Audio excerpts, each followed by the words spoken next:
Raising children, this is a genre that heals the reader's soul. The main character is an adorable and sweet child, growing up surrounded by everyone's love. However, something about the genre I've entered seems a bit off. And so, our story begins at a magnificent, grand mansion. The female lead is feeding a little girl, but the child angrily refuses to eat. Currently, she is in a fictional romance novel about raising children. The novel's villain is a spoiled child who always gets what she wants, the only daughter of a dark family. Bullying the servants day and night is an everyday occurrence. Every mealtime, she throws tantrums, being picky and breaking dishes. She's notorious for constantly driving away her stepmothers. The female lead in the child-rearing book is here, smiling as she feeds porridge to the villain, but the little girl throws a toy at her head and shouts, "Get out."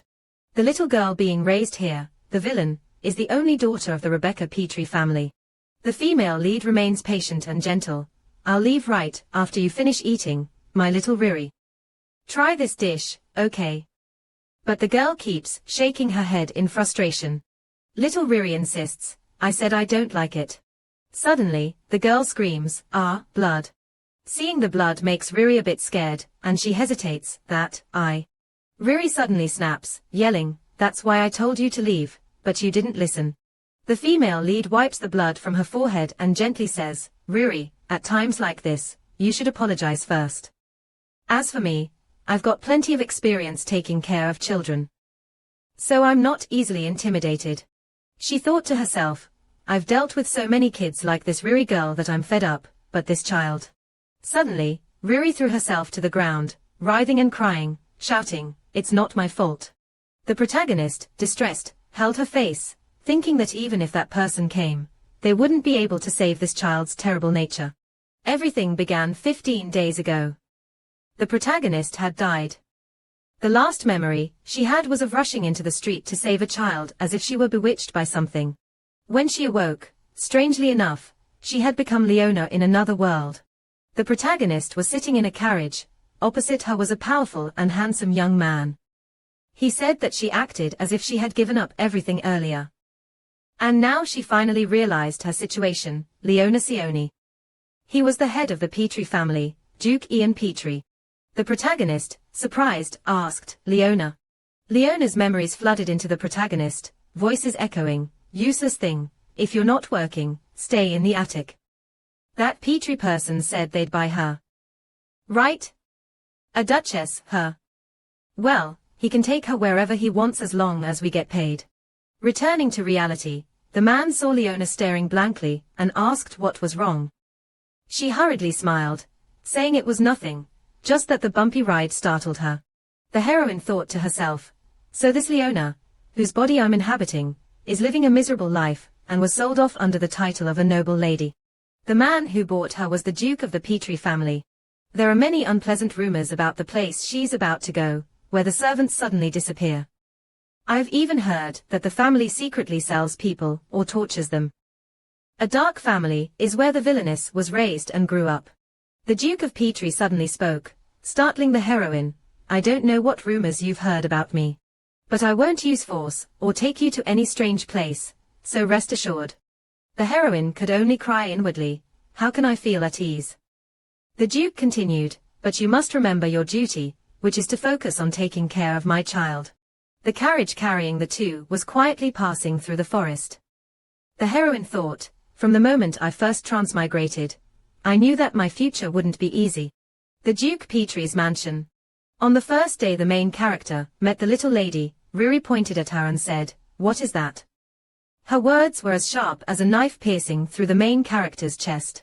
She thought, "What an insolent brat, daring to call me that," but outwardly, she still smiled gently and said, "Hello, I'm." But the little lady interrupted angrily, "Hello. Get out." The main character was stunned. Duke Petrie picked the girl up and calmly said, "Let me introduce you, this is my daughter, Riri. From today on, you will be her mother." The main character was shocked, thinking, "Did he just say I'm going to raise the precious gem of this household?" She smiled and asked the Duke, "May I ask, how many mothers has she had before me?" In the original story, the most senseless death was the third mother, who fell down the stairs and died trying to avoid Riri. If I were in the middle, I could have avoided it. Duke Petrie nonchalantly replied, leaving the female lead stunned. She thought painfully to herself, why does it have to be this character? Meanwhile, Ruri said to his father, what? Did you call me just to say that? The little girl jumped down and shouted angrily, another new mother. I'm leaving.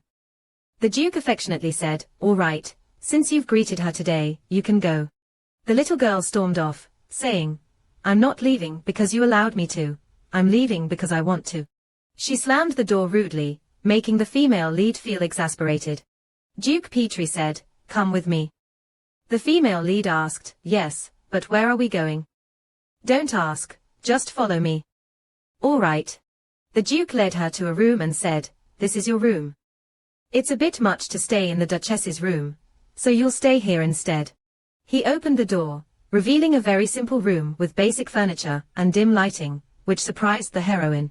The Duke turned to ask the heroine if there was any problem. She quickly flashed a polite smile and said there wasn't. She thought to herself how unexpected it was that he gave her such an ordinary room. The entire way here, she hadn't heard a sound from anyone, thinking she would be placed in a dungeon instead. He's probably not the romantic type, huh? Before leaving, the Duke told her to rest well, as she would start taking care of the girl tomorrow. Left alone, she recalled that in the novel, Rebecca had ambitions of becoming queen. Although she was engaged to the crown prince as she wished, after being deposed due to her cruel actions. She took revenge and poisoned the new queen. Eventually, Rebecca was sentenced to death.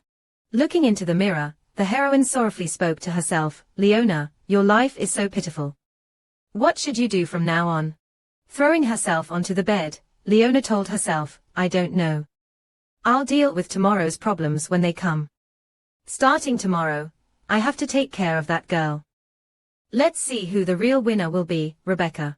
Meanwhile, in Rebecca's room, the little girl threw her stuffed rabbit to the ground, shouting, I'm so mad.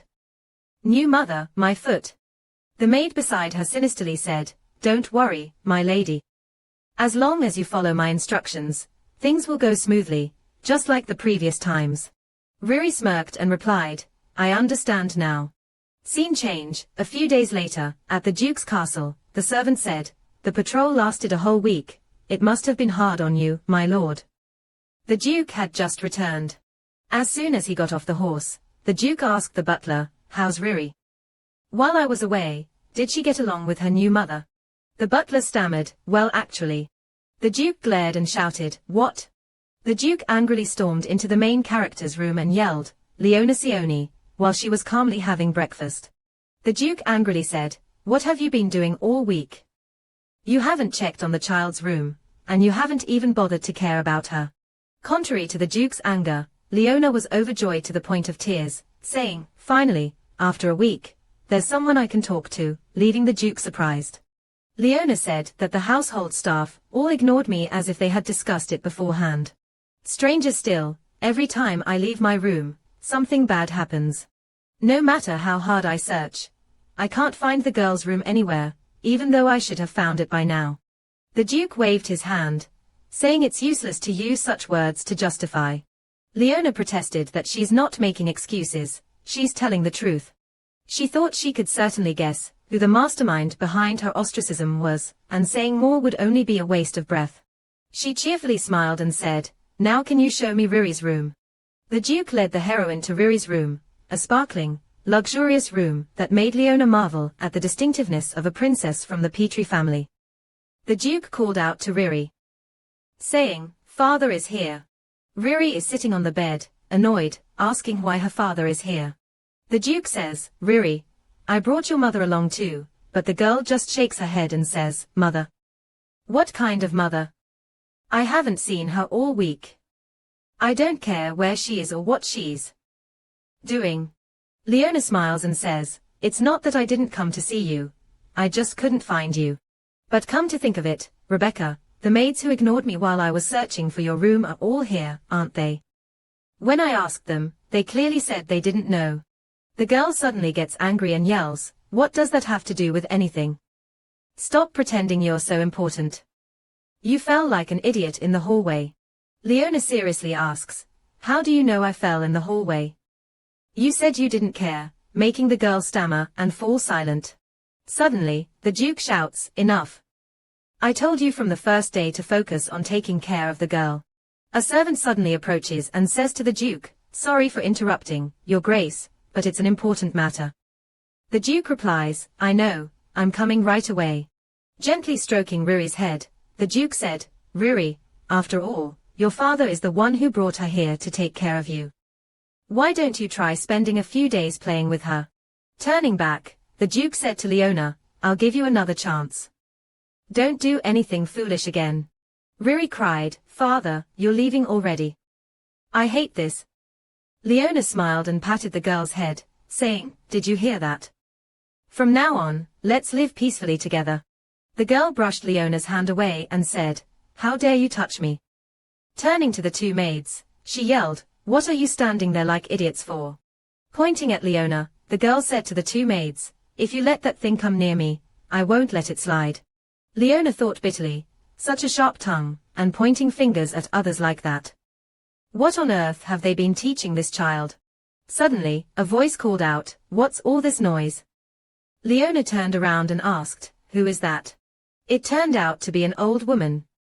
She sarcastically said, Oh my, is this the new lady here? She curtsied and greeted, It's the first time meeting you.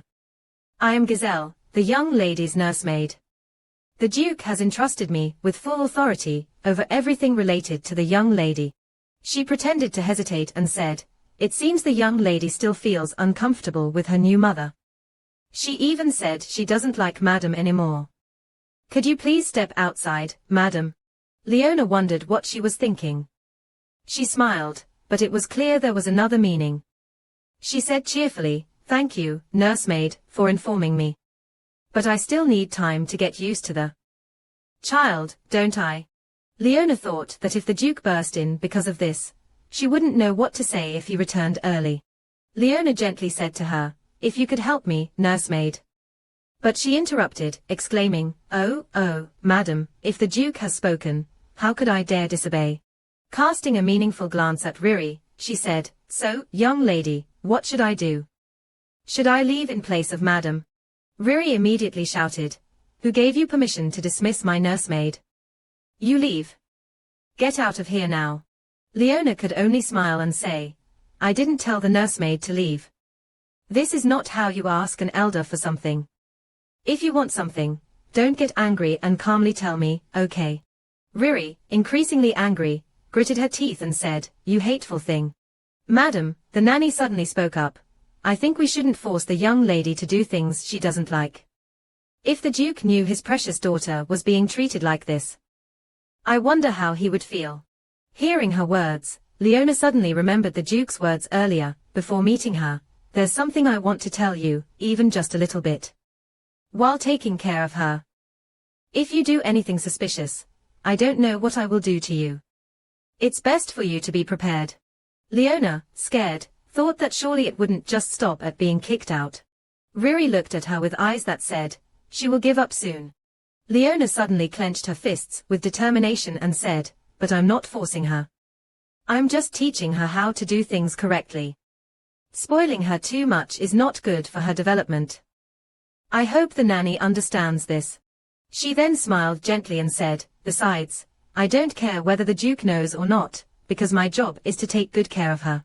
The nanny smiled maliciously and said, I understand, madam. You are right. I will leave. If you need me, just call. Leona watched the nanny's figure leaving and thought to herself that the woman made her feel uncomfortable. Leona sat down opposite the little mistress and gently said, Ruri, if you don't like looking at my face, you don't have to, but I will visit your room and see you every day.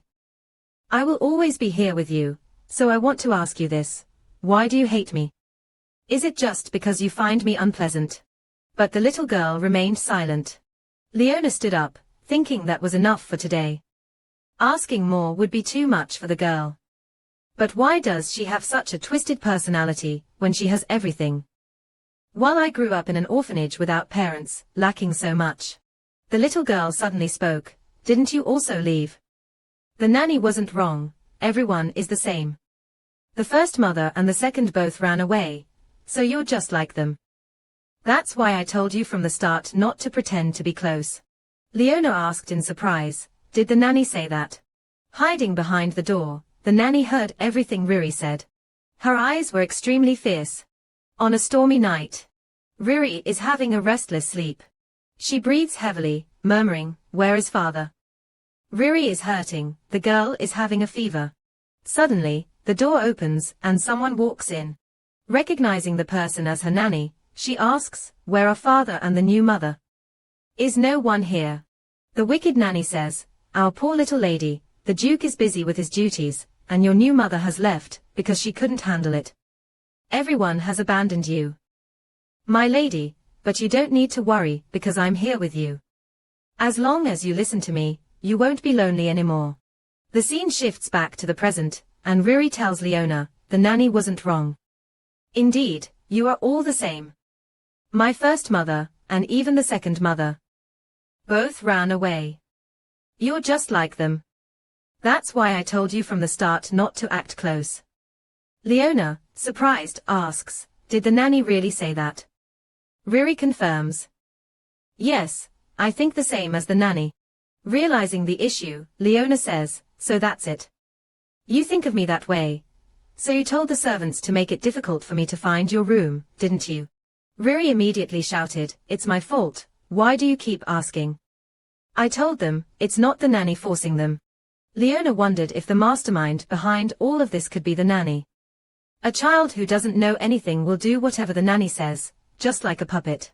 Two maids entered the room and said, Lady Leona, it's a pleasure to meet you. We brought food, because it's the young lady's mealtime. Leona asked, is it mealtime already? Then please prepare the meal for her. Turning to the little girl, Leona smiled and said, Rebecca, it's time for you to eat. But the girl remained silent, forcing Leona to call out again, Rebecca. Suddenly, the girl shouted loudly, I don't want to eat. Leona was taken aback, while the two maids just smiled and said, as expected, today is the same. The lady must be quite surprised, right? The two maids took turns pleading with Riri, young lady, even so, you must eat. If the Duke finds out, we'll be in trouble.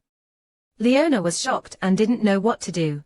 Riri lay on the ground, throwing a tantrum, shouting, get out, all of you. I'll eat when I want to. The maid explained that this happened at every meal, with the young lady refusing to eat and making a scene. Leona asked what the girl had eaten that morning. And the maid replied, just a little snack. Looking at the tray of pastries in front of her, Leona asked if that was Rebecca's food. The maid answered, yes, it would be great if the young lady would eat. If we don't feed her directly, she refuses to eat. Leona felt helpless and remarked, allowing her to make a fuss is the problem. A maid holding a tray of food knelt in front of Riri, tearfully pleading, please, young lady, just take one bite. Leona suddenly intervened, wait, take this away, and bring the main meal for the young lady, please. Leona explained, Rebecca is at an age where nutritional balance is crucial. She can't just survive on snacks. The maid stood up with the food, saying, I understand. Riri sat up, pointed at Leona, and shouted, who do you think you are to meddle in my affairs? Leona gently and cheerfully responded, why would you say that? I'm your mother now, leaving Riri speechless. She smiled and continued, did you enjoy your meal? Are you feeling unwell anywhere? Taking care of you is what a mother should do. Riri angrily retorted, annoying. Stop pretending to be my mother. A maid announced, we've brought your meal, making both of them turn to look at the door. The maid was about to place the food where Riri was sitting, but Leona suddenly said, not there, over here please, pointing to the table and chairs in the middle of the room. Riri's meal was extremely well prepared, balanced in nutrition, and the breakfast food looked very appetizing. The food was served on the table, but Riri remained seated on the floor with her back to Leona. She asked, you're really not going to eat? Riri replied, eat. Of course, bring it here. But Leona said, no, if you want to eat, come to the table. A battle of wills erupted between the two. Riri angrily stood up and said, you think you're my mother? You're just someone paid to be here. Leona didn't object, she admitted right away, you're right, that's why I can't leave. She gently cut the meat on the plate. The piece of meat was incredibly tempting. Riri hesitantly asked again, can't leave. You're not leaving. The little girl recalled what the nursemaid had said, everyone abandons you, my lady. The girl exclaimed, you're lying. Leona asked in surprise, why would I lie to you?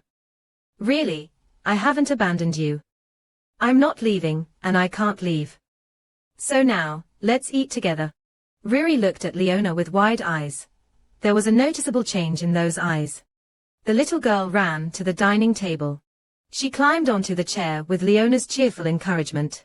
The little girl holds a knife and fork, ready to eat. Leona smiles and praises, you did well, Rebecca. Now go to the table to have your meal. Riri negotiates while eating, but you said we wouldn't leave.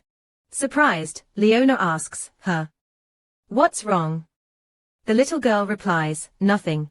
Nighttime in the palace. Riri is sound asleep. A hand gently closes the bedroom door. Leona, exhausted, steps out thinking, it was so hard to put her to sleep. Now, back to my room. In front of her is a pitch-dark hallway. Leona is crying miserably, not knowing which way to her room, because it's so dark. Suddenly, a voice calls Leona, startling her. The Duke suddenly appears. Leona stammers in shock, Duke. She stumbles and almost falls. The Duke quickly catches her and says, you seem very surprised, my lady. He smiles and says, this is our first meeting. I am Luca. Leona wondered, isn't it supposed to be the Duke, Luca? She asked in surprise, wasn't it Duke Ian just now? Luca replied, I received orders from the Duke to escort you to your room, madam. Please allow me to accompany you back to your room. Leona quietly questioned to herself. What kind of situation is this? Luca led Leona back to her room. Leona sensed that the atmosphere was very different from when she was with Duke Ian. What is this strange feeling? Could this be a test? Is the Duke secretly observing me? I think I caught a glimpse of those fiery red eyes for a moment. Was it because of his hair color that I mistook him? Leona asked, you're Luca, right? He cheerfully turned back and smiled, yes, Lady Leona. She continued, Luca, what position do you hold? You don't seem like an ordinary servant. She thought to herself. He looks so much like the Duke. When he smiles, I can hardly stand still. Luca happily said, are you curious about me, madam? That makes me really happy. Luca looked like a little puppy happily wagging its tail. Luca answered that he was a knight for the Duke's family, and he usually handled tasks under the Duke's orders. Leona asked again, like a personal knight for the Duke. Luca replied, you could say that. She hesitated, wanting to ask more, but he interrupted her, saying, we've arrived. Leona thanked him. Luca cheerfully bowed and said, it's nothing. I've completed my task. I'll be back in the morning. Sleep well, my lady. Luca turned and walked away, leaving Leona staring after him, thinking, he's gone. I was going to ask about his relationship with the Duke. It feels like the conversation was cut off. The two of them are so alike. It's hard to believe there's no connection between them. Leona wondered if the name Luca appeared in the original story. She couldn't remember anything. She slapped her forehead, telling herself, get it together, Leona. Aren't you already worried enough about your future? Right, this isn't something I should be concerned about. More importantly, finding a way to survive should be my top priority. If I keep this up, I might end up dead. She recalled Riri's words, she'll leave too. She silently thought, when I was little, I was alone as well. Sighing, Leona muttered to herself, honestly, I still have my own issues to deal with. So why do I keep thinking about that kid? Today wasn't easy, and what should I do tomorrow to make her eat? What on earth should I do? A few days later, Riri started eating at the dining table. The little girl was eating very well. Noticing Leona watching her, she asked, what are you looking at? Leona replied, you're eating on your own without me telling you to. Riri immediately objected, no, it's just that I. Leona cheerfully said, I understand, just enjoy your meal. She thought, just as I guessed, it's not easy to handle Riri's stubbornness during mealtime, but I have my own strategies. Strategy 1, time it right. Riri, it's lunchtime. Strategy 2, eat together on the same chair. She brought Riri back and happily said, "Today, let's eat together." After so much hard work and effort, Riri is now completely different from before. But the road ahead is still very long, because the little girl avoids vegetables like the plague. And of course, Luca comes by every day to escort me back to my room. He told me what the little girl likes. Leona also thinks it's better to keep the nursemaid away from the girl for now. Riri jumped off the chair, saying, "I'm done eating, I'm going to play now." Leona suddenly said, "By the way, Riri, you're 5 years old this year, right?" The girl replied, "That's right, I'm 5 years old." Leona thought to herself, worried that at this age the girl wasn't eating properly. She said, "You're not small at all." Riri asked back in surprise, "I'm not small." Leona confirmed, "Yes, you're developing very well for your age." Riri smiled brightly, saying, "So I'm not small." Leona was stunned by Riri's angelic smile, thinking to herself, this seems to be the first time Riri has smiled. I didn't expect she could smile like that. That thought made her smile. Maybe the girl is starting to open up to her a little. Riri suddenly said, "But why don't you go outside? I've eaten everything already." Leona, surprised, asked, "I can go outside?" Riri replied, "No, it's just that I'm only letting you stay here today." Leona cheerfully responded, Okay, I'll listen to you." Riri suddenly asked, "But do you know my father, when will he come?" Leona was taken aback. The Duke is currently absent due to another patrol. If only he could spend some time with the little girl before going away, it would be so much better. Riri really needs a father's affection. Leona hurriedly replied, "Your father will be back soon." "Riri, do you miss him a lot?" "Don't be like that, dear. Let's go play in the garden, shall we?" The little girl replied. "I'll play by the fountain." Standing hidden behind the door outside, the nursemaid had seen and witnessed everything. She silently plotted again. At the fountain, Riri was playing with the goldfish. Sitting nearby and watching, Leona thought, it's been a long time since Riri went outside to play. She looks so happy. But, that burning gaze I've been feeling since earlier. Suddenly, the maid said, "Madam, I have prepared some snacks. Many beautiful pastries have appeared." Leona happily thanked her. "You're May, right?" The maid cheerfully replied, "Yes."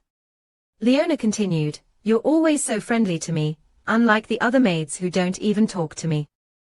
May stammered, "Oh, that's because I like you, Madam Leona." Leona asked in surprise, "You like me?" May answered, "Yes, ever since you arrived, the young lady has been less irritable. Every mealtime doesn't feel like a battlefield anymore." Leona could only smile awkwardly, thinking that May must have gone through a lot of difficulties during this time.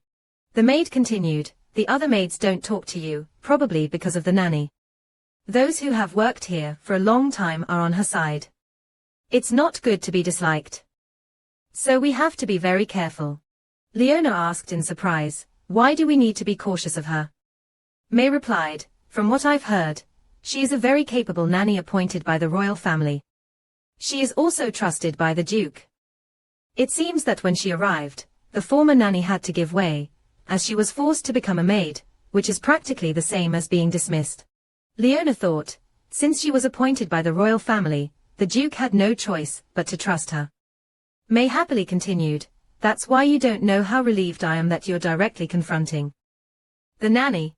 Leona pondered, because the Duke is often absent, it's not too difficult for her to seize power in the household. Suddenly, Leona looked around and exclaimed, "Her." May asked in surprise, "What's the matter, madam?" Leona cried out in shock, "Riri, where did she go?" May panicked when she realized the young lady was nowhere to be found. "I'm sorry, I was too busy talking," but Leona calmly said no, there was another maid with her. "She must be just around here. I was the one who brought Riri out to the garden, so I'll go look for her." May eagerly responded, "I'll help you find the young lady." The two of them searched the garden for Riri, calling out her name, "Lady Rebecca, where are you?" They couldn't find her anywhere. Where could she have gone? May remarked, "It's really strange, The young lady never goes far when she takes a walk. Could she have gone to the maze garden? Sometimes when she gets lost, she wanders around the maze. Leona replied, then let's go check there. May answered, yes, I'll lead the way. Leona exclaimed in surprise, is this the maze garden? It's so vast. Leona thought to herself, the mansion is so large that I didn't even know there was a place like this. Once you're in, you'll definitely get lost. Suddenly, May shouted, young lady. Riri was standing not far away. Leona quickly ran over, worried, I've been looking for you everywhere. So you were here. Why are you here alone? But Riri remained silent, saying nothing. Leona cheerfully suggested, let's go back together, but Riri ignored her, turned to May, and said, I'm going to my room, then carried me away. Riri ran to May, leaving Leona surprised. The next day, Leona approached Riri and asked, what should we play today? But the girl just sat with her back turned in silence. Leona sat down next to her and asked, are you not even going to answer me now? Riri bluntly replied, I don't like it, so stop talking, it's annoying. Leona painfully lamented, aren't we back to square one? She optimistically thought, it's okay, if I visit her every day, look, little bunny misses Riri a lot. We'll be close again. Ta-da. Today I brought your favorite snacks. Leona thought it would work, but who would have guessed, nothing went as planned. She sadly thought that she had believed they had gotten a bit closer, but it seems like the distance between them is only growing. Suddenly, a voice said, the lady seems to have a lot on her mind today, startling Leona, who looked up to find it was Luca. When did he get here? Leona, still shaken, said, at least give me a signal. Luca replied, I'm sorry. I came to escort you, but seeing you alone in the room, I wondered where the young lady had gone. Leona, dejected, replied, well, lately Rebecca has been a bit irritable. She sent me away, and since she said that, I left. That's it. Luca smiled and said, before you return to your room, why don't you take a little walk? Getting some fresh air might improve your mood. Outside in the garden, as they walked, Luca said, even so, please don't be upset with the young lady. Leona, surprised, asked, why? Luca replied, she may seem stubborn on the outside, but inside, the young lady has endured a lot of pain. Leona admired, you seem to understand Rebecca very well. Luca continued, that's because I've been protecting and watching over her since the day she was born. Since when did the two of them end up in the maze garden? Leona silently thought that she had been following Luca all this time, not realizing they'd come this far. Wait, isn't that the wet nurse? What is she doing at this hour? Now that I think about it, they haven't met since she was driven out. Luca asked Lady Leona if she was lost in thought. Leona smiled and said, no, it's just that Riri's situation has distracted me a bit. I don't know why she suddenly changed like that. At that moment, Leona suddenly realized, wait, thinking about it carefully, when did Riri change? During the time I couldn't meet her, the wet nurse remained inactive. Riri started turning away from me since the maze garden. Could it be that the wet nurse also? She hurriedly told Luca, thank you for the walk, but something urgent has come up and I need to return immediately. Luca watched her leave and suddenly smiled. A stormy night. Someone was riding a horse through the rain. Riri is sleeping alone in her room. She's quietly calling out for her father. The man on horseback in the rain, holding a red package in his hand, is standing guard outside Riri's room. The nursemaid suddenly says, Your Grace, you've arrived. The Duke lowers his hat, revealing that he is the man who was riding through the rain. He asks, how is Riri? I found the medicine. The nursemaid says, what should we do? The young lady just fell asleep. Still dripping wet, the Duke replies, is that so? When she wakes, give her this medicine. I'll come back in the morning. The nursemaid cunningly suggests, Your Grace, in fact, the young lady doesn't want to see anyone right now. You know, if she gets agitated, her condition could worsen. In the meantime, I think you should focus on resting and recovering your own health. The Duke sorrowfully asks, is that so? Turning away, the Duke said, I'll entrust Riri to you. Focus on taking care of her. The nursemaid replied, yes, Your Grace.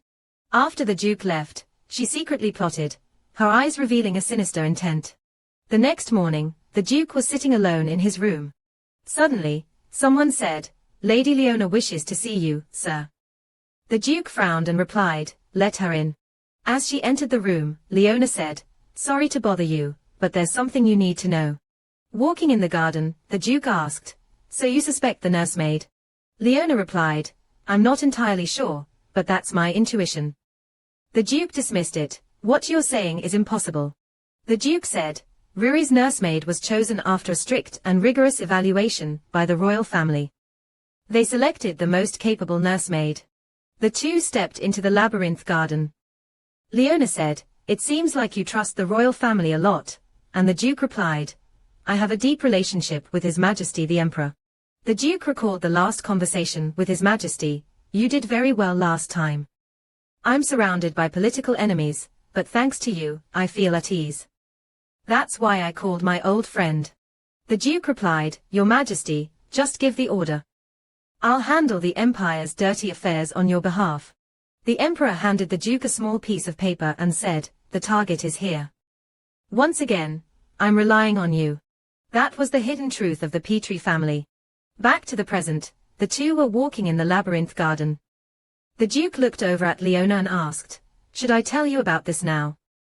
Leona smiled and replied, "Still, you're very worried about Riri, aren't you? You've been following me this whole time." The Duke shyly responded, "Because I find you suspicious too." As they were walking, they suddenly heard someone calling, "Miss, you've arrived as promised, right?" It was the voice of the nursemaid. It turned out that the nursemaid had arranged to meet Riri in this garden. She said, "I brought medicine for you today, miss." The girl replied, "I don't want it. It's too bitter, so I won't drink it." She held a small glass bottle in her hand and said, "I've told you, miss, you must drink this to improve your health. I'll have the servant bring you some snacks. But you must drink this before going to bed."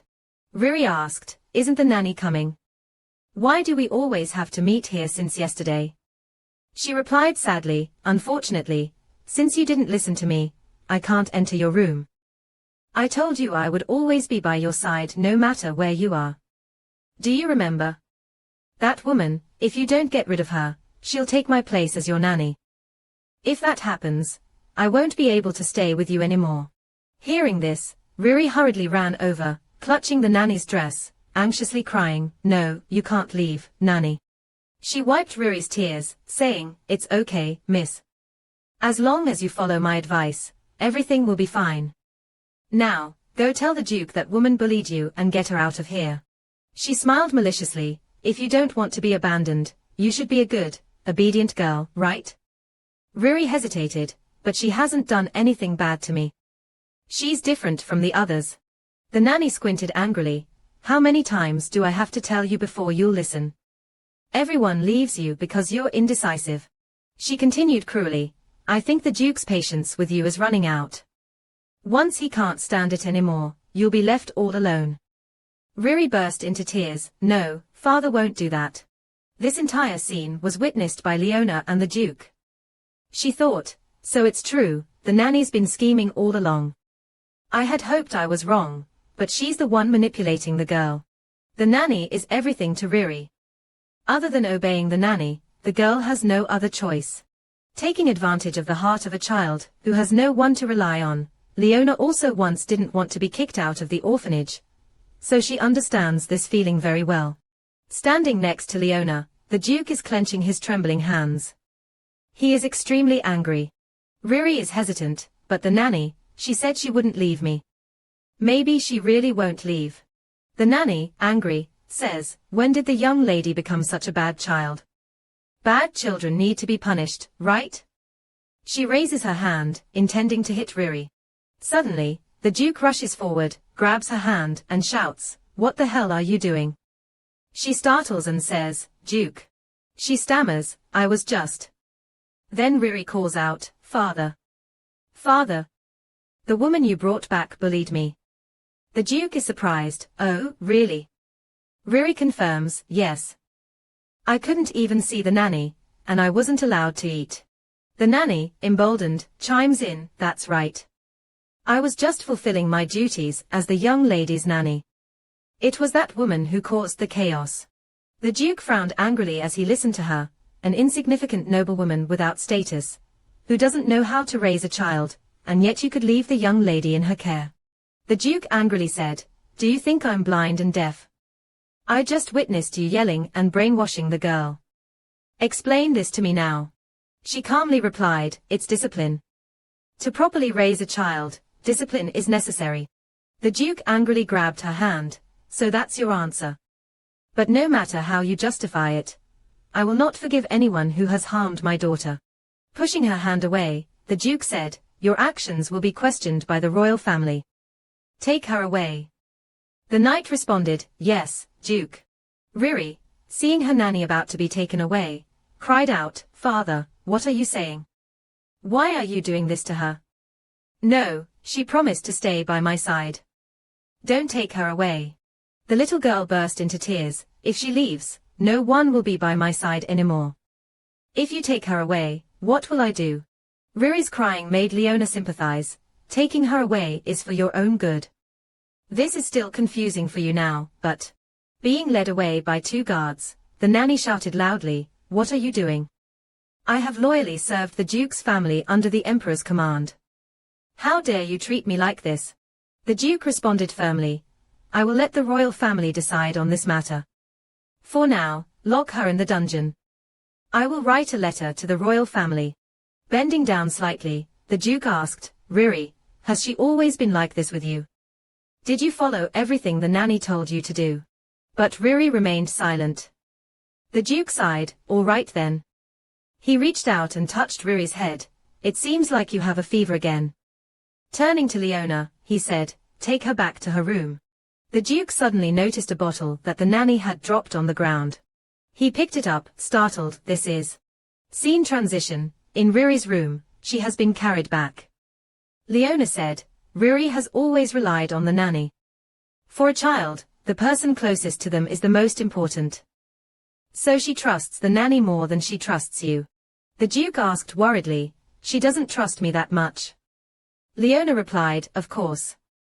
There's something I want to ask you. Have you ever shown any concern for her, even just once? The Duke replied that he always tried his best for Riri. Leona said, but you don't know what she has been through. Looking at the Duke, Leona said she only wanted one thing. If you are truly her father, then please show her some care. Don't keep it bottled up anymore. Leona left, leaving just the Duke and Riri, who was fast asleep. The Duke quietly placed Riri's mother's gemstone on her pillow, then said, good night, Riri. The next morning, Leona, surprised, asked, she refused to eat again. The maid replied, yes, we brought all kinds of food as you instructed, but the young lady didn't eat a single bite. What should we do? Leona sighed, there's no other way, leave it to me. After that day, Riri frequently had fevers and refused to eat or drink anything.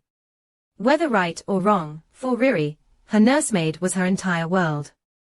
The sudden disappearance of someone so important dealt a heavy blow to her. The Duke brought back the previous nursemaid to care for her, someone with a gentle nature, but Riri's condition did not improve much. Unable to bear seeing her continue to starve herself, Leona began feeding her herself. Riri threw a toy at Leona's face, shouting for her to leave. That's what happened in Chapter 1. Leona gently said, I'll leave as soon as you finish eating, my Riri. Try this dish, will you? But the girl just shook her head, saying she didn't like it. Suddenly, Riri screamed. Her eyes bulged as she saw blood streaming down Leona's head. She cried out, blood. But the heroine seemed unaware. A while later, the Duke arrived. He said, since Riri hurt you, I will send money to your family as an apology. Leona, are you surprised? Money. Riri doesn't apologize, and you even send money to resolve everything. Riri angrily shouted, why should I apologize? I didn't do anything wrong. The Duke calmly replied, that's right. I've already apologized on her behalf, so this matter ends here. Besides, Riri hasn't fully recovered yet, so it's just a mistake of a sick child. Leona angrily thought, what is he saying? Leona replied, You can't use the excuse of being young or sick. If she doesn't even realize her mistake, she'll do it again in the future.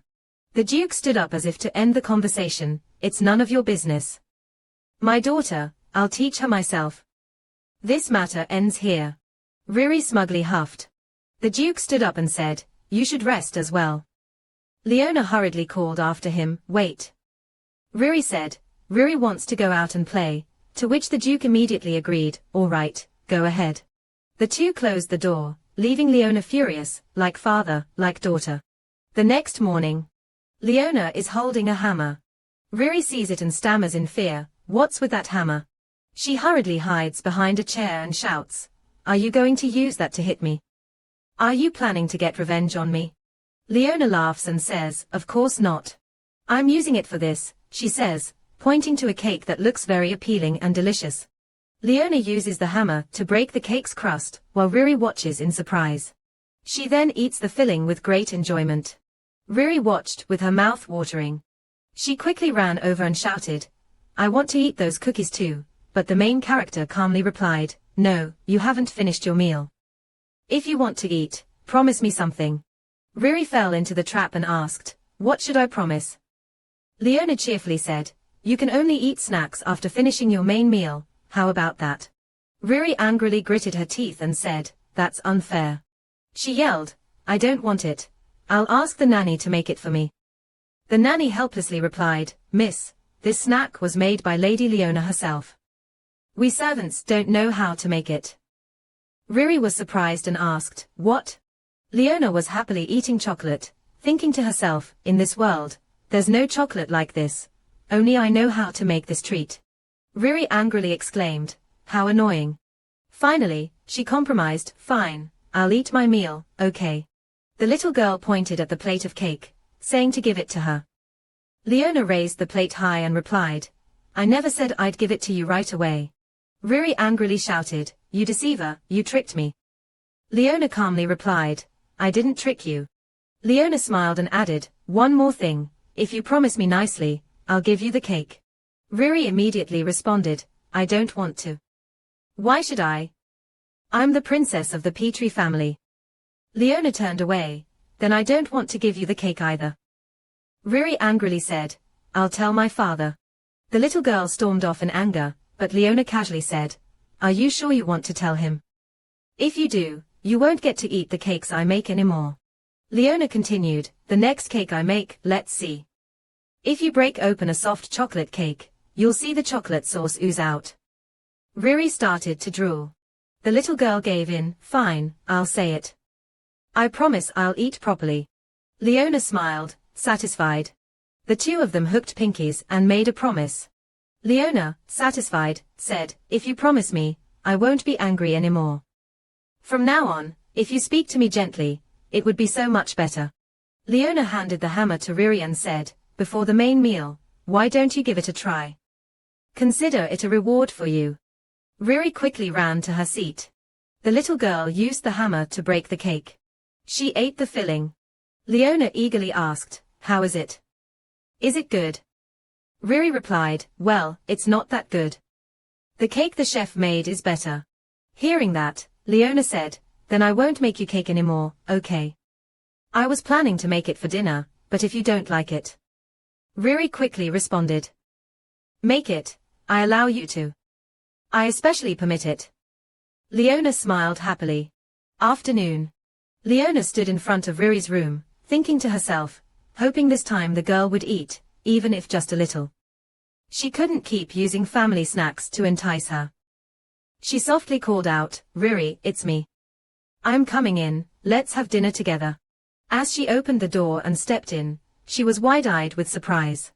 Riri was hugging a stuffed bunny, which held a letter in its paws.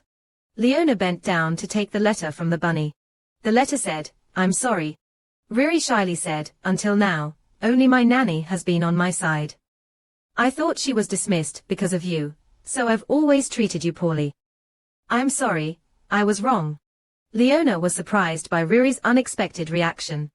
The little girl approached and tugged on Leona's dress, saying she would no longer be naughty, she would eat and listen to her, she would call her mother, so please don't leave me.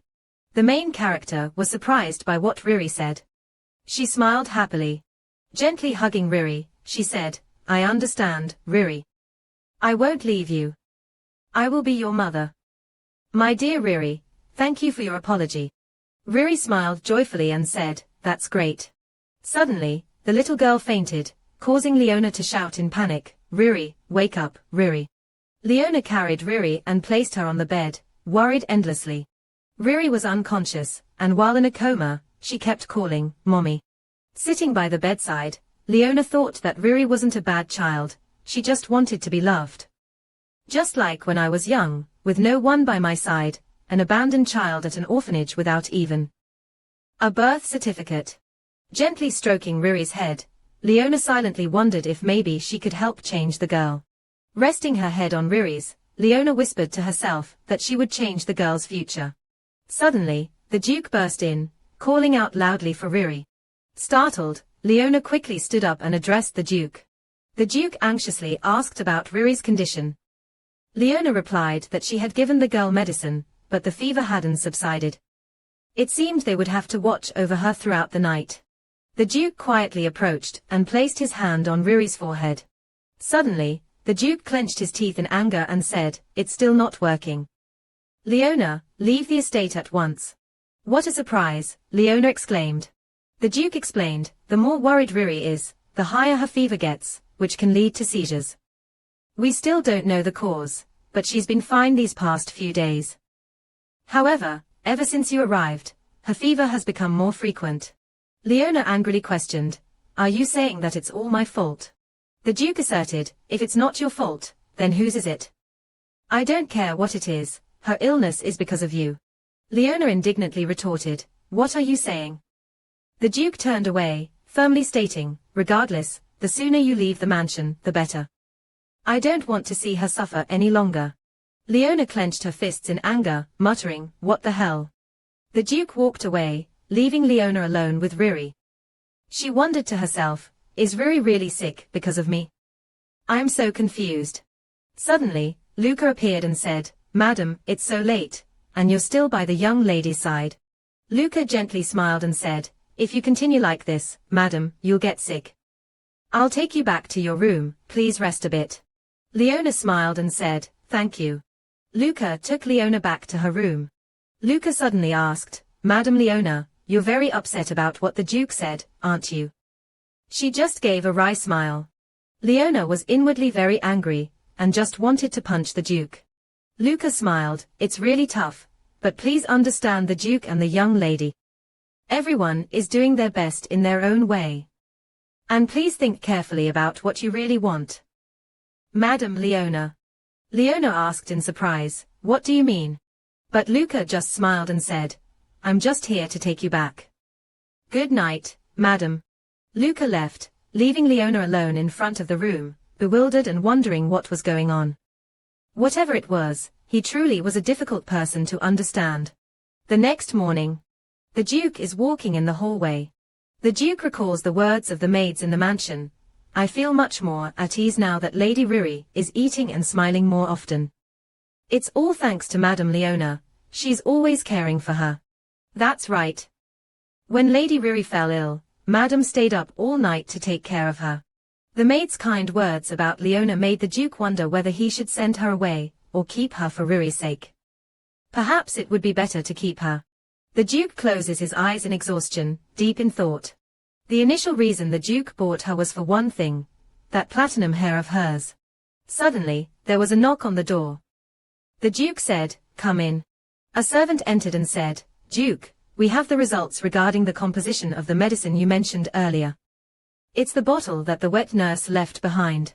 The Duke calmly replied, speak. The servant said, the medicine contains toxins that have worsened the lady's condition. We've confirmed that a similar drug is being traded on the black market. The Duke asked, who's running the black market now? The servant replied, it's the Avilda family, sir. The Duke frowned and thought, isn't that the family backed by the royal court? He then asked, how was the wet nurse dealt with? The servant replied, the royal court said they would take her back and deal with her directly. The Duke stood up and said, is that all? The servant replied, Duke. His Majesty the Emperor wishes to meet with you privately. Quietly gazing at the scenery from above, the Duke said, for now, I need to take care of matters at home. Send a letter to His Majesty saying I cannot comply with his order. The servant nodded slightly, yes, I understand. The Duke pondered, thinking that he needed to avoid meeting His Majesty for a while and learn more about the Avilda family. In a closed room, two powerful men were sitting across from each other at a round table. The nobleman said, Greetings, Duke Petrie. It's an honor to meet you like this. Duke Petrie replied politely, A pleasure to meet you, Duke. This man was Duke Avilda, a notorious figure in the black market. He laughed and said, Unlike an old man like me, the Duke still looks very healthy. I hope you continue to contribute your strength to accomplish great things in the future. I've heard there's a new member in the Duke's household. Seeing Duke Petrie remain silent, he calculated that the black market is currently on the rise, with no external forces interfering yet. In this situation, if I establish a relationship with the Petrie family, the closest to the Emperor, I will also gain power in my hands. He continued, saying that you need a strong backing for your family. How should we assist you? The Duke asked in surprise, assist. He cunningly said, that's right. I want to introduce someone to you, Duke. He called for Ustra, a stunning young lady with jet black hair appeared. Hello, Duke Petrie, I'm Ustra, the eldest daughter of the Avilda family. The Duke politely replied, it's a pleasure to meet you, Lady Ustra. The Duke thought, they approached me first, huh? It seems I can learn about that poisonous herb faster than I thought. Scene shifts to Riri's room. Riri shouted loudly, I don't like it. I won't eat. Leona was surprised, you really won't eat? You need to eat to get better quickly. But Riri stubbornly refused, I don't like it. I won't eat. Leona sighed, it's probably because she's been lying in bed for a few days that she has no appetite. She suddenly looked out onto the balcony. A great idea popped into her head, and she said, let's have an outdoor party. And so a small outdoor party was organized. Riri sat down at the table and asked, what are these? Leona replied, I prepared all this for you, Riri. Ta da. Leona unveiled a big chocolate cake in front of the little girl. Riri's eyes widened with surprise and delight. Smiling brightly, Leona said, since it's an outdoor party, we need to have special dishes. This is the melted chocolate I mentioned earlier, doesn't it look delicious? Riri's eyes sparkled as she replied, yes. Suddenly remembering something, Riri asked, can I really eat this? Leona said, of course, I made this cake just for you. Riri said sadly, but you said I had to eat my meal first before having snacks. Why are you letting me eat this so easily now? Is it because I'm sick? Leona was surprised by what Riri said. She suddenly smiled and said no, it's just that I wanted to apologize to you. Riri was surprised and asked, apologize to me? Why? Leona gently smiled and said, your eyes light up whenever you like something, but I haven't done anything for you lately, so I'm sorry. So don't worry and enjoy your meal, okay? Riri suddenly grinned and said, Mom has tried so hard to apologize, there's no other way. So Riri will enjoy the meal. And from now on, if you give me delicious cakes, I'll forgive you. Leona happily smiled and said, all right, thank you. The little girl happily sat down to eat the cake. Suddenly, a voice exclaimed, oh my, it turns out Lady Rebecca is here. Riri and Leona were startled and turned to look. A beautiful girl appears and says, hello, miss. Leona quickly stands up and asks, who are you? The girl smiles brightly and says, I'm Ustra. I'm here because I want to get to know you, miss, and I have a special relationship with Duke Ian. Leona anxiously thinks, a special relationship with the Duke. Riri runs over and clings to the heroine's dress. Seeing the cake Riri is eating, the girl exclaims, oh my, the tea party for the most distinguished lady in the empire is a bit simple, isn't it? Her words make Leona and Riri extremely angry, and the maid silently cries, I made it with all my heart. Riri angrily shouts, get out, you ugly thing. She laughed slyly, oh, it seems the young lady's tongue is sharper than her appearance suggests. The higher your status, the more you should mind your words. Seeing that, Leona stepped in front of Riri and said, you seem to be acquainted with the Duke. Is there something you need here? She confidently replied, oh, haven't you heard? I'm here as the Duke's well-matched fiancé. Leona was surprised, fiancé. Riri looked behind her and exclaimed, ah, father.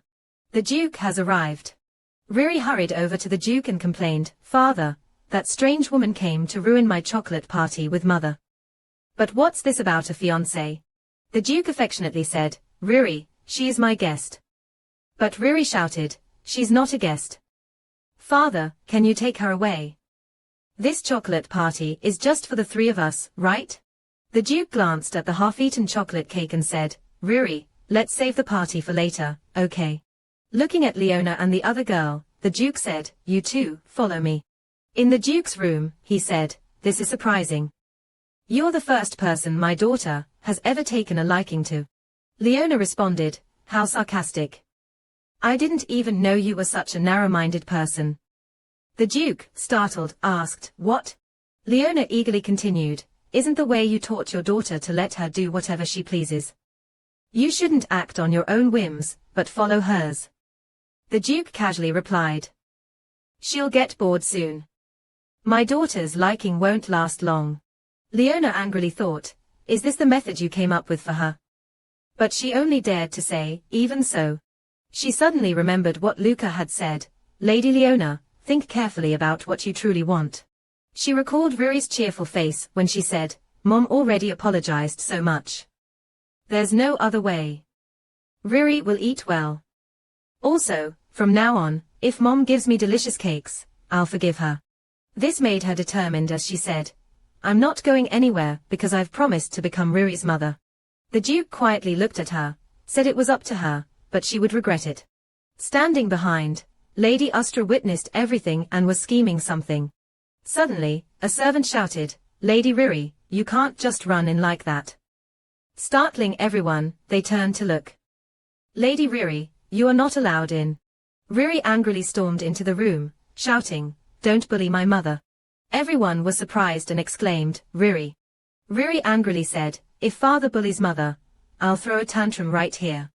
The Duke helplessly asked, Riri, what on earth are you doing? Riri shouted, mother has to stay with me.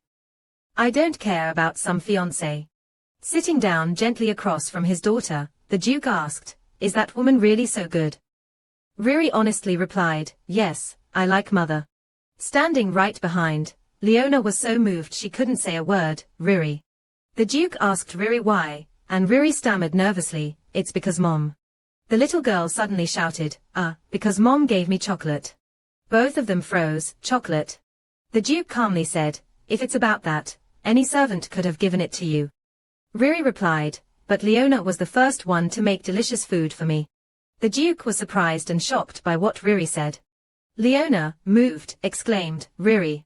The little girl ran toward Leona, to the Duke's surprise. The little girl ran up and hugged Leona's dress, saying, looking up at Leona with her big, adorable eyes, Riri said, Mom, please don't go, don't leave me. Leona smiled, that's right, chocolate, or whatever reason is fine, as long as you like it. The Duke stood up and said, Riri, that's enough. The Duke firmly said, Riri, you don't like being in pain, do you? If you want to get better quickly. But Riri insisted, I don't care, I don't want to. The mother I love is leaving. Looking at Riri, the Duke worriedly thought, it seems like she's getting a fever again. Leaning down slightly, the Duke gently said, Riri, for now, go outside with the servant and wait for us. Okay. This is an adult matter. Riri suddenly pushed the Duke's hand away, and shouted that she didn't like it.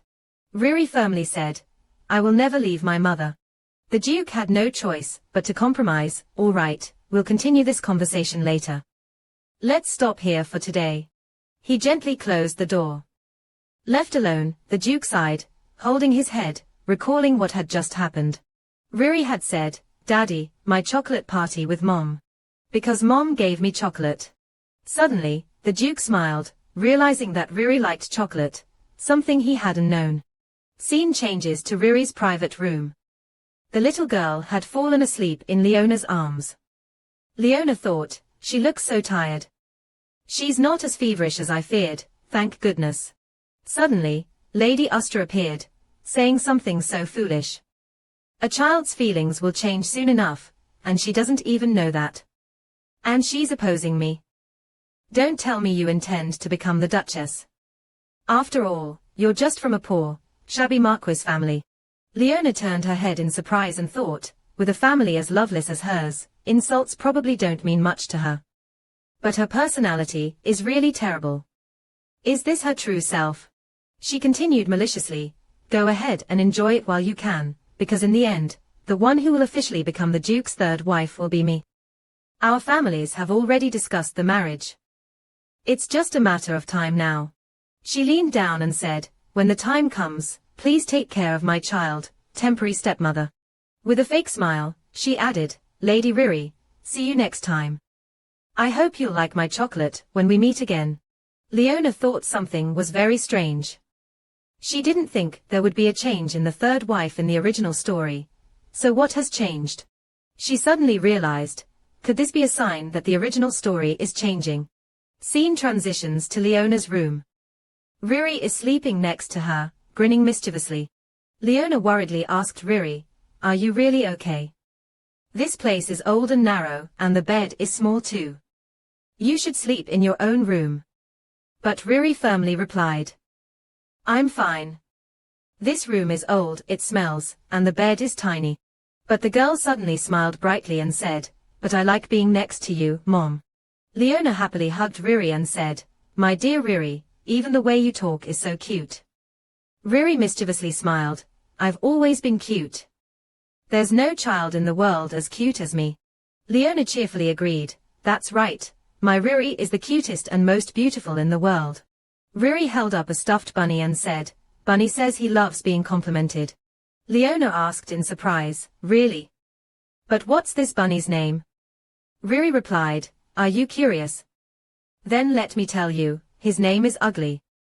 Leona asked in shock, Ugly? Riri looked at the bunny thoughtfully and said, he's not pretty. Because he doesn't have much stuffing, when you hug him, his body gets smaller. So, he's not pretty at all. Riri continued, this Ugly was made for me by the mother who gave birth to me. Leona was stunned by what she had just heard. Riri looked at the rabbit sadly and said, Mom, please don't make these things for me. Just being with me is enough. You keep making useless things. She always makes things that are pointless. Seeing Riri sad, Leona worriedly called out, Riri, but the girl replied, I already told you, I'm fine. The girl suddenly smiled and said, because I have you by my side, and you're not leaving anymore, so Riri will be fine. Leona was moved and hugged the girl, Riri is right, you'll be fine, because I'm here with you. Riri buried her face in the heroine's chest. The girl suddenly said, Mom, do you know what? Dad is quite silly. This ugly little thing is the only thing I love, but Dad thought I liked rabbits. So last time, he bought me 100 rabbits. Leona suddenly understood. No wonder there are so many stuffed rabbits in Riri's room. So, you didn't want those animals? Riri replied, yes, Dad doesn't know what I really need. He doesn't even ask for my opinion, just does what he wants. He wasn't like this before, but lately, he's been acting like a fool. Riri suddenly looked up and said loudly, but Mom was different. Leona gently asked, is that what you think? Then what would you do if I were like other mothers, or became as silly as your father? Riri suddenly smiled brightly and said, then I would love a mom like that. I wouldn't dislike you just because you changed. What Riri just expressed left Leona very surprised. Feeling shy, Riri quickly hid her face behind the bunny and said, don't misunderstand, I didn't say I love you. The bunny said it, the ugly bunny said it. Leona chuckled, is that so? She leaned down and said to the plush bunny, thank you. Riri smiled happily. She quickly drifted off to sleep. In her dream, the little girl smiled very happily. Watching Riri sleep peacefully, Leona thought she wanted to help the girl become better. A life determined by a few strokes of the pen, she wanted to change it. So the girl wouldn't end her life. The girl would turn 6, then 20. When the girl grows up and ages, she wants to protect the girl's pure heart. Thinking back, something feels very strange. Previously, the entire original story was clear in her mind, but recently, Leona can't remember it well anymore.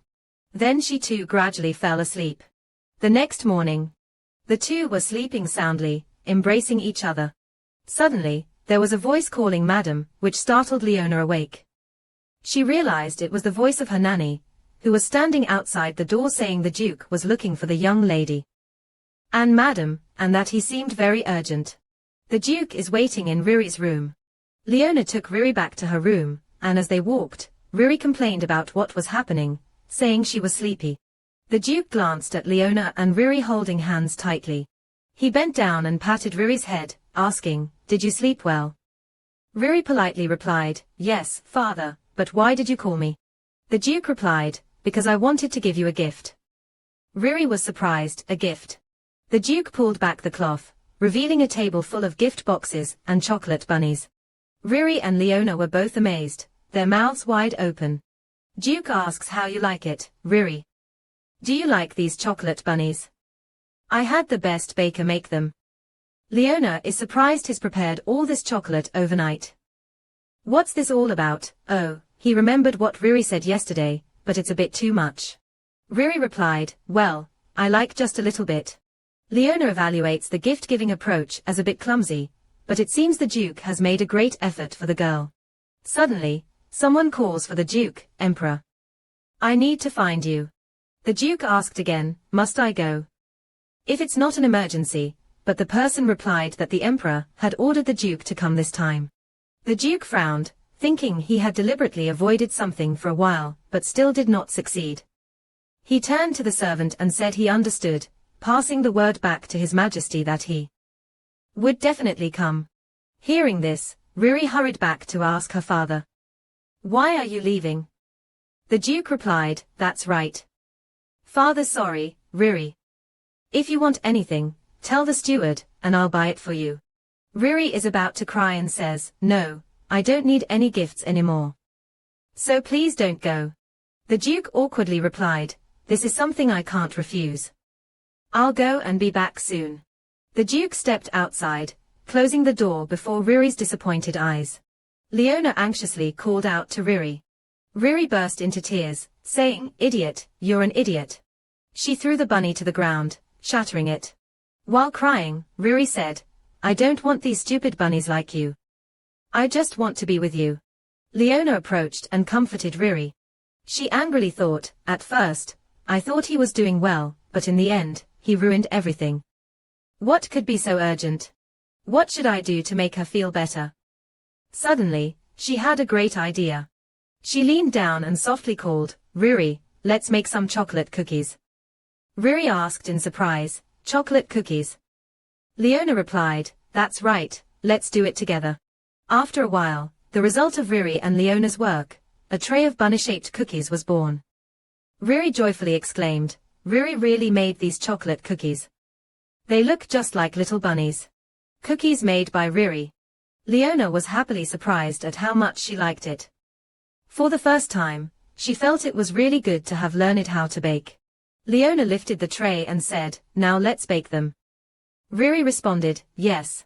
There was a man standing next to the stove. Riri ran over and shouted loudly, Daddy. That man turned around and said, Miss. Riri, disappointed, said, what is this? It's not father, it's Luca. Leona, surprised, asked, Luca, what are you doing here? Luca cheerfully said, I heard you two were making cookies, so I wanted to help and brought some magic stones. Leona, surprised, said, that's a magic stone. It's the first time I've seen one up close. Leona, doubtful, asked, can that stone really help bake cookies? Luca cheerfully replied, of course. I just need to adjust the temperature and create fire. Trust me and leave it to me. Suddenly, Luca said, wait a minute, miss, there's some flour on your nose, then wiped Riri's nose with a cloth. The little girl angrily shouted, don't touch me.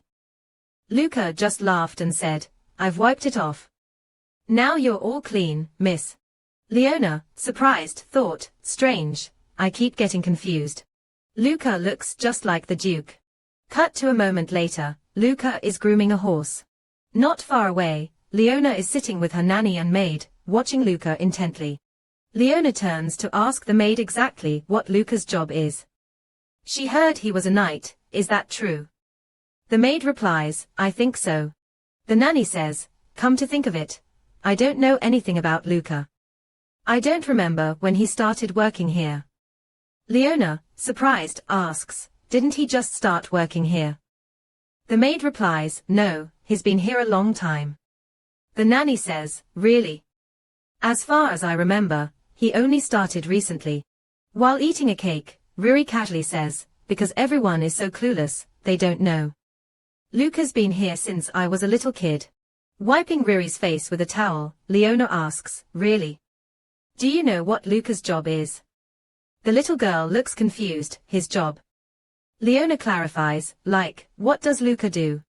Riri replies, I don't know, but whatever Luca does has nothing to do with me. Leona smiled, thinking, that's right, just being cute is enough. Thinking about Luca, Leona wondered if she was mistaken, because of his resemblance to the Duke. Truly a mysterious person. Scene change. In a dark room, a man holding a whip stands before a kneeling girl. The man says, Astra, being born a girl, you must do something useful. You have to live for this family. Understand? Astra replies, yes, father. That was Lady Astra's childhood. Back to the present.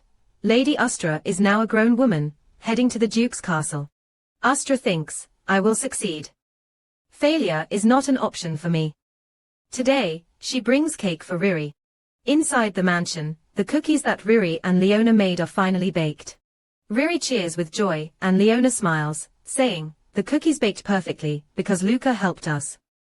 It would have been nice if he had taken some. In the middle of it, he left. Luca politely said, excuse me, I'll be leaving now. I hope you all have a great time baking. Riri pouted and said she wouldn't give Luca, daring to be distracted, while Leona smiled gently. Holding a cookie, Leona cheerfully said that the cookies were done. How about we have a tea party? Mother will invite the nanny and maid to join us. Everyone would probably enjoy it, right?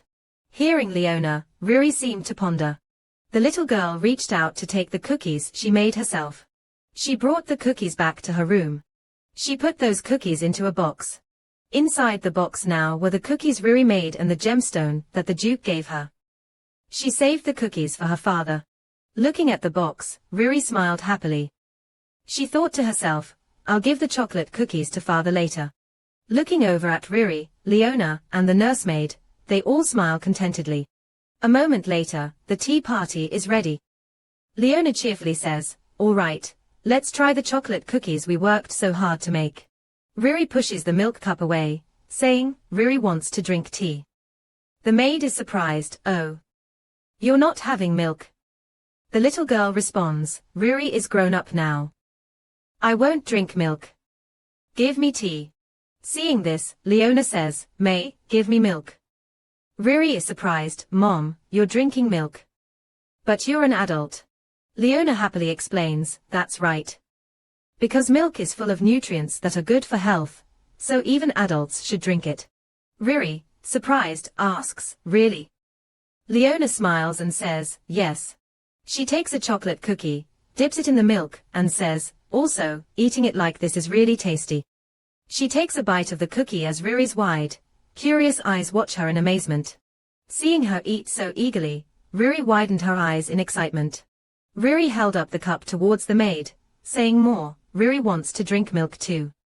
Give me milk, to which the maid cheerfully replied, yes. Riri quickly defended herself, it's not because I'm small that I'm drinking it, it's just because it's delicious, to which Leona smiled and said, all right, I know.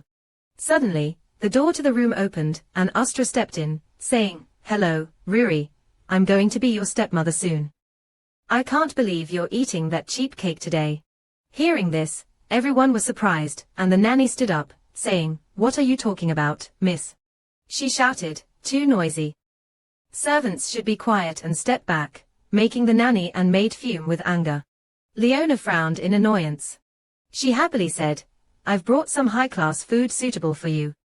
Since we're about to get engaged, I need to play the role of a proper mother, right? Riri turned away angrily and said, get out of here. I only have one mother. She continued smiling without hesitation, don't say that. Just take a look, Riri. It looks delicious, doesn't it? Much better than the cake that only commoners eat. She presented a 3-tier cake. Riri shouted, it's not delicious at all.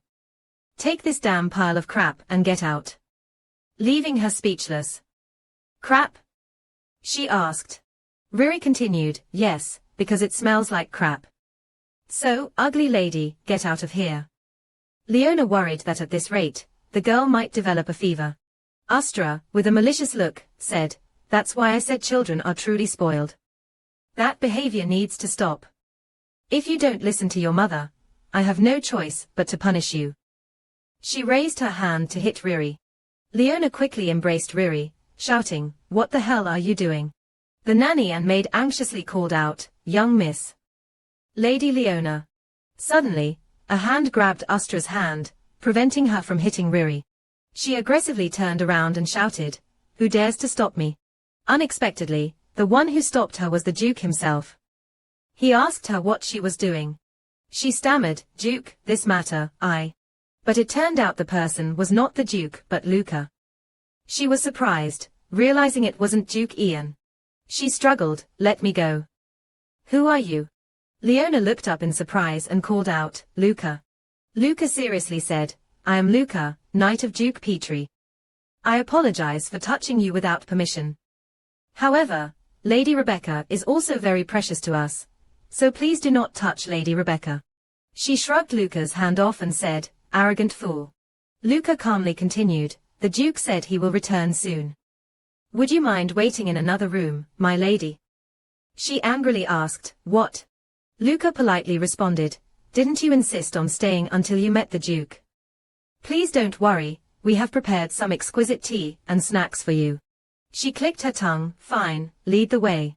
Luca turned back and smiled at Leona. Luca led her out of Riri's room, and the door closed behind them. Leona sighed in relief. The nanny and maid rushed over, asking, my lady, madam, are you all right? We're so sorry. Are you hurt? Leona smiled and said, I'm fine. Looking down at Riri, Leona worriedly asked, Riri, were you scared? Are you hurt anywhere? The little girl replied, yes, I'm fine. With tears in her eyes, Riri said she was really upset, because that Isama ruined the tea party. Leona smiled gently, thinking she couldn't let her Riri be disappointed any longer. She called Riri, then fed her a piece of cake. She cheerfully asked, is it good? Then let's continue the tea party. Riri happily said, yes. And so, everyone continued the tea party happily as if nothing had happened. The late afternoon. The Duke leisurely returned. He is extremely tired. He thinks, this headache is unbearable. How long do I have to keep doing this, doing the dirty work for the Emperor? The Duke recalls what Riri said. I don't need a gift, so please don't go, father. The Duke enters the room, thinking, I tried to come back as soon as possible, but she must still be upset. What gift should I give to make her happy? Suddenly, someone calls out to the Duke. It turns out to be a servant. The Duke asks, what is it? The servant stammers, well, while you were away, Lady Astra came to the estate. The Duke, surprised, asks, Lady Astra. The servant continues, they said Lady Astra tried to harm Lady Riri, but Lady Leona protected her. The Duke calls the two of them into the room to talk. The Duke asks Lady Astra, I heard from the servant that you intended to harm Riri. Is it true? Astra calmly replied, I just wanted to treat Lady Riri to a delicious snack, but her tone was rather unpleasant, so I simply taught her how to behave properly as the future mother. The Duke frowned and asked, taught her? Astra smugly responded, that's right, she needs to be aware that she is the daughter of a ducal family. The Duke, with a terrifyingly angry voice, said, Lady Astra, you don't need to do that. Stop doing such foolish things. Astra stubbornly replied, but I. The Duke interrupted, I said you are not to do such foolish things. Do you still not understand? Astra gritted her teeth in anger. Trying her best to endure, she bowed and said, I understand. I'll be more careful. Now, if you'll excuse me, I apologize for visiting unannounced. She turned and walked away. She's gone, the Duke said to Leona, all right, you protected Riri, didn't you? Leona angrily replied, if you were her mother, would you just sit idly by and watch your child get hurt? I was only doing what needed to be done. I don't know who the Duke thinks Riri's mother is. Leona's words made the Duke pause and think. He asked, I heard you organized a tea party and baked cookies with Riri. Leona responded, the Duke must know what she did when you weren't around, right? The Duke calmly answered, of course, every single action is reported to me. I know everything about Riri. Leona indignantly asked, is that so? Then what does Riri like? The Duke asked back, what? Leona firmly asked, do you know what her favorite snack is these days? Do you know what she likes to play with? The Duke awkwardly responded, well. Leona resolutely continued, do you think that just because the servants report to you, you can know everything about Riri without talking to her? Is there any truth about her that you've witnessed? Yourself. Nearly losing patience, the Duke said, watch your words. I don't need your advice, or anything of that sort. But Leona firmly asked, then why did you summon me? Aren't you curious and want to know more about Riri? The Duke, confused, replied, this matter. Leona continued, it's not too late. Go directly to Riri and listen to her. What does she want, and what does she like? She firmly said, isn't that the role of a father? The Duke was stunned by Leona's words, as if she had awakened him. What she said made the Duke recall Riri's biological mother. The Duke suddenly said, I see, now I understand why Riri thinks differently about you. Turning away, he said, all right, you may leave, leaving Leona surprised. What? Why so suddenly? She asked. He answered, I know what I need to do now. I've finally figured it out. Leaving the Duke's room, Leona was upset, thinking why did he suddenly kick me out? Did he really understand what I said? Calm down, he's smart, he'll understand. Suddenly, Luca appeared, asking Lady Leona how her conversation with the Duke went. Reaching out his hand, Luca said, I'm here to escort you back to your room. Leona refused, saying, no need. I've walked back to my room several times already, so I know the way. Luca replied, it's okay, my lady, you can lean on me. I'll take you to your room anytime. Suddenly, Leona grabbed Luca's hand and asked, Luca, who exactly are you? Long ago, in this world, there existed something called magic. Most people knew how to use magic. This was considered a time blessed by the gods. And dragons, once only existing in legends, are now soaring high in the sky. The 5 families that founded the empire possessed superior magical power. Except for the Petrie family, the other families waged civil wars to expand their power and were destroyed. Magic, passed down through generations, gradually weakened. Eventually, people forgot about magic, and thus, it no longer exists in this world.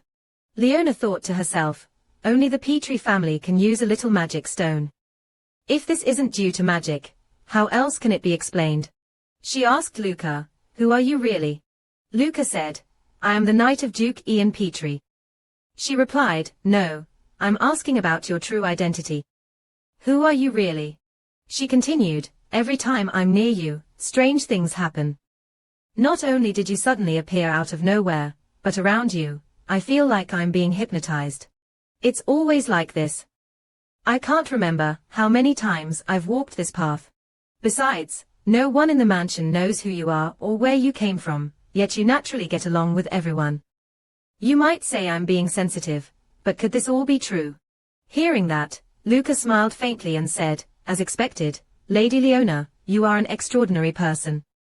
No one has ever tried to understand who I am to this extent. He continued, please don't worry, my lady. I'm not a bad person. I just hope everything can harmonize naturally. Luca went on, if you're asking about my identity, and then he snapped his fingers, causing many stars to appear around them. Leona's eyes widened in surprise at what she was seeing. Luca winked and said, you can call me a sorcerer. Leona asked in shock, a sorcerer? Luca replied, yes, but I can only use a little magic. I didn't teleport anyone just now. I erased their memories. Sorcerers have long disappeared from this world. There's no way they could still exist. However, what just happened seems entirely plausible. Leona anxiously asked, what do you want from this family? Wealth or power? Luca smiled and replied that it wasn't either. As I said, I just want everything to be in harmony. I swear on everything I have that I have no intention of harming anyone here. Leona hesitated and said, honestly, this is hard to believe. How can I trust you when you can manipulate someone's memories and make them have a favorable view of you? Luca said, I only control memories. I don't interfere with emotions. I can guarantee that. Luca said, I know you don't trust me, but I will try to earn your trust. Please, believe me just this once. I swear on my existence that I will make a pact with you. Leona asked, a pact? I, Luca, Knight of the Petrie family. Swear before Duchess Leona Sioni Petrie. From now on, if any word I say to the Duchess is a lie, my existence will vanish. Luca placed both hands on Leona's hands. A magical pattern appeared on Leona's hand. Luca said, the contract has been established. If I don't follow what was just said, I will disappear. Luca continued, saying, that's it for today. Lady Leona, please assist me in the future. I will prove to you that I am harmless to you and this estate. Bowing down to kiss Leona's hand, Luca said, I wish you a peaceful sleep, my lady. Leona was stunned by what had just happened. It seemed her mind couldn't keep up. Luca disappeared. Leona, surprised, couldn't believe her eyes and wondered what just happened. She had a headache thinking about it, but couldn't figure anything out. She should just ask him directly, though she didn't think he was a bad person. Remembering the time when Luca wiped Riri's nose, Leona told herself that he was more sincere with Riri than anyone else. The next morning, Leona thought to herself, there's not a single peaceful day. This morning, the Duke was dressed very elegantly. He asked why no one was saying anything.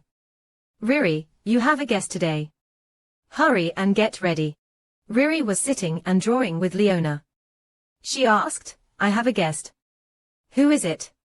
It's the first time I'm hearing about this. The Duke casually replied, because I just told you. Riri immediately protested, I don't want to. I already decided that I would paint with my nanny and mother today. The Duke replied, how long do you plan to behave like a child, Riri? The Duke suddenly spoke sternly, and I've told you countless times to stop drawing. Riri was stunned as the Duke continued, isn't meeting new friends more important than drawing? You need friends to share your thoughts with, and I understand that now. As he turned to leave, the Duke instructed, I'll be bringing guests to this room, so you two must get along. Don't cause any trouble. Riri called out after him. Leona angrily thought, he just says whatever he wants and then leaves. He doesn't understand a thing from my advice. Riri, indignant, said, friends. What is he suddenly talking about? He always does whatever he wants. He's such a fool. Leona sat down to comfort Riri, saying, since you also have guests coming, let's prepare to welcome them. It seems your father wants you to make more friends. Riri, angry and on the verge of tears, heard Leona gently say, if you don't like talking to the guests, I'll find a way to send them away, okay? How does that sound? Riri threw herself into Leona's arms and said, I understand. Please stay with me, Mom. Leona stroked Riri's head and smiled, yes, I'll be right here. Everyone cleans the room, changes clothes, and prepares the tea party to welcome the guests. The door opens. Two beautiful little girls walk into the room. The blonde girl says, hello, Lady Rebecca Petrie, I am Lily, daughter of Marquis Cup. The brunette girl says, hello, lady, I am Raina Ned Ira, the second daughter of Count Ned Ira. Please call me Ray. The two girls bow and say, thank you, lady, for inviting us to the tea party. Riri calmly says, come in, everyone, please have a seat. At this point, everyone is seated at the tea table. Leona sat next to Riri, quietly cheering, Riri, you can do it, hang in there. Riri calmly said, I am the daughter of the Petrie family, Rebecca Petrie. Lily smiled and said, thank you again, miss, for inviting us. We didn't expect to have a chance to meet you like this. Riri puffed her cheeks and replied, I didn't invite you, it was my father. A bit awkward, Lily responded, oh really? Well, it's true that the Petrie family invited us. Looking at the pile of stuffed rabbits stacked like a mountain in the room, Lily said, there really are a lot of stuffed rabbits here, Miss Rebecca. The little girl continued, when I was younger, I also loved stuffed animals, but stuffed animals are only for babies, right? Ray, sitting next to her, covered his mouth, giggling. Hearing this, Riri became extremely angry. Lily continued, I was also very surprised when the Duke suddenly wanted to find a friend for you. He even directly mentioned this. Ray said, that's why Lily and I came here especially. The two girls turned to talk to each other, isn't that right? Isn't it? Riri angrily wondered why she felt so annoyed. Leona sat beside her, only able to click her tongue in frustration. She suddenly had an idea. She asked the ladies if they wanted something tasty to drink, and the two girls exclaimed, oh my. Leona poured milk into a glass. She kindly said, let's drink some milk, ladies. How does that sound? But Riri refused, incredulous, milk. That's something only babies drink. The two girls then turned to each other and said, right? Right? Ray agreed, that's right. Just give me tea. Riri added, me too, make it a bit strong. Leona said yes, she helplessly thought, indeed, kids these days are really mature. The two girls expertly added sugar to the tea. Then gracefully enjoyed their tea. Lily said the aroma is very fragrant. Saying Petrie's tea being the best is not an exaggeration at all. Ray agreed that it's completely different from the bland milk. Lily suddenly mocked, speaking of milk, don't go around saying that drinking milk is better, Lady Rebecca. I'm saying this out of concern for you. Riri, sitting opposite, had a darkened expression. She angrily said, you talk like crap. Surprised, the two girls asked back, what did you just say, did I hear crap? Riri angrily asked, do you want me to say it again? Sitting next to her, Leona helplessly pulled her hair, internally exclaiming, oh my god, no, Riri. But Riri shouted in anger, I said, you all speak like crap. The two girls, trembling with anger, asked back, crap. Riri sharply questioned, does drinking milk make you a baby?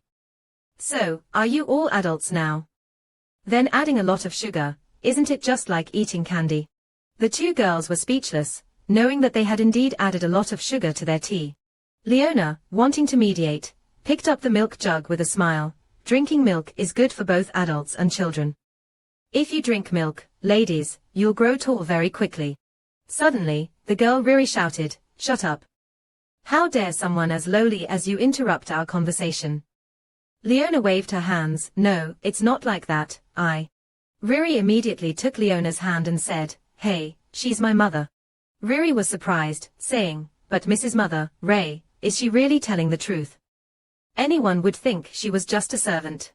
Riri angrily replied, I said she's my mother, so she's my mother. She's the only mother I have. You speak without even knowing who my mother is. You act all grown up. But in the end, you're just a child. The two girls angrily slammed the table, asking, what are you saying?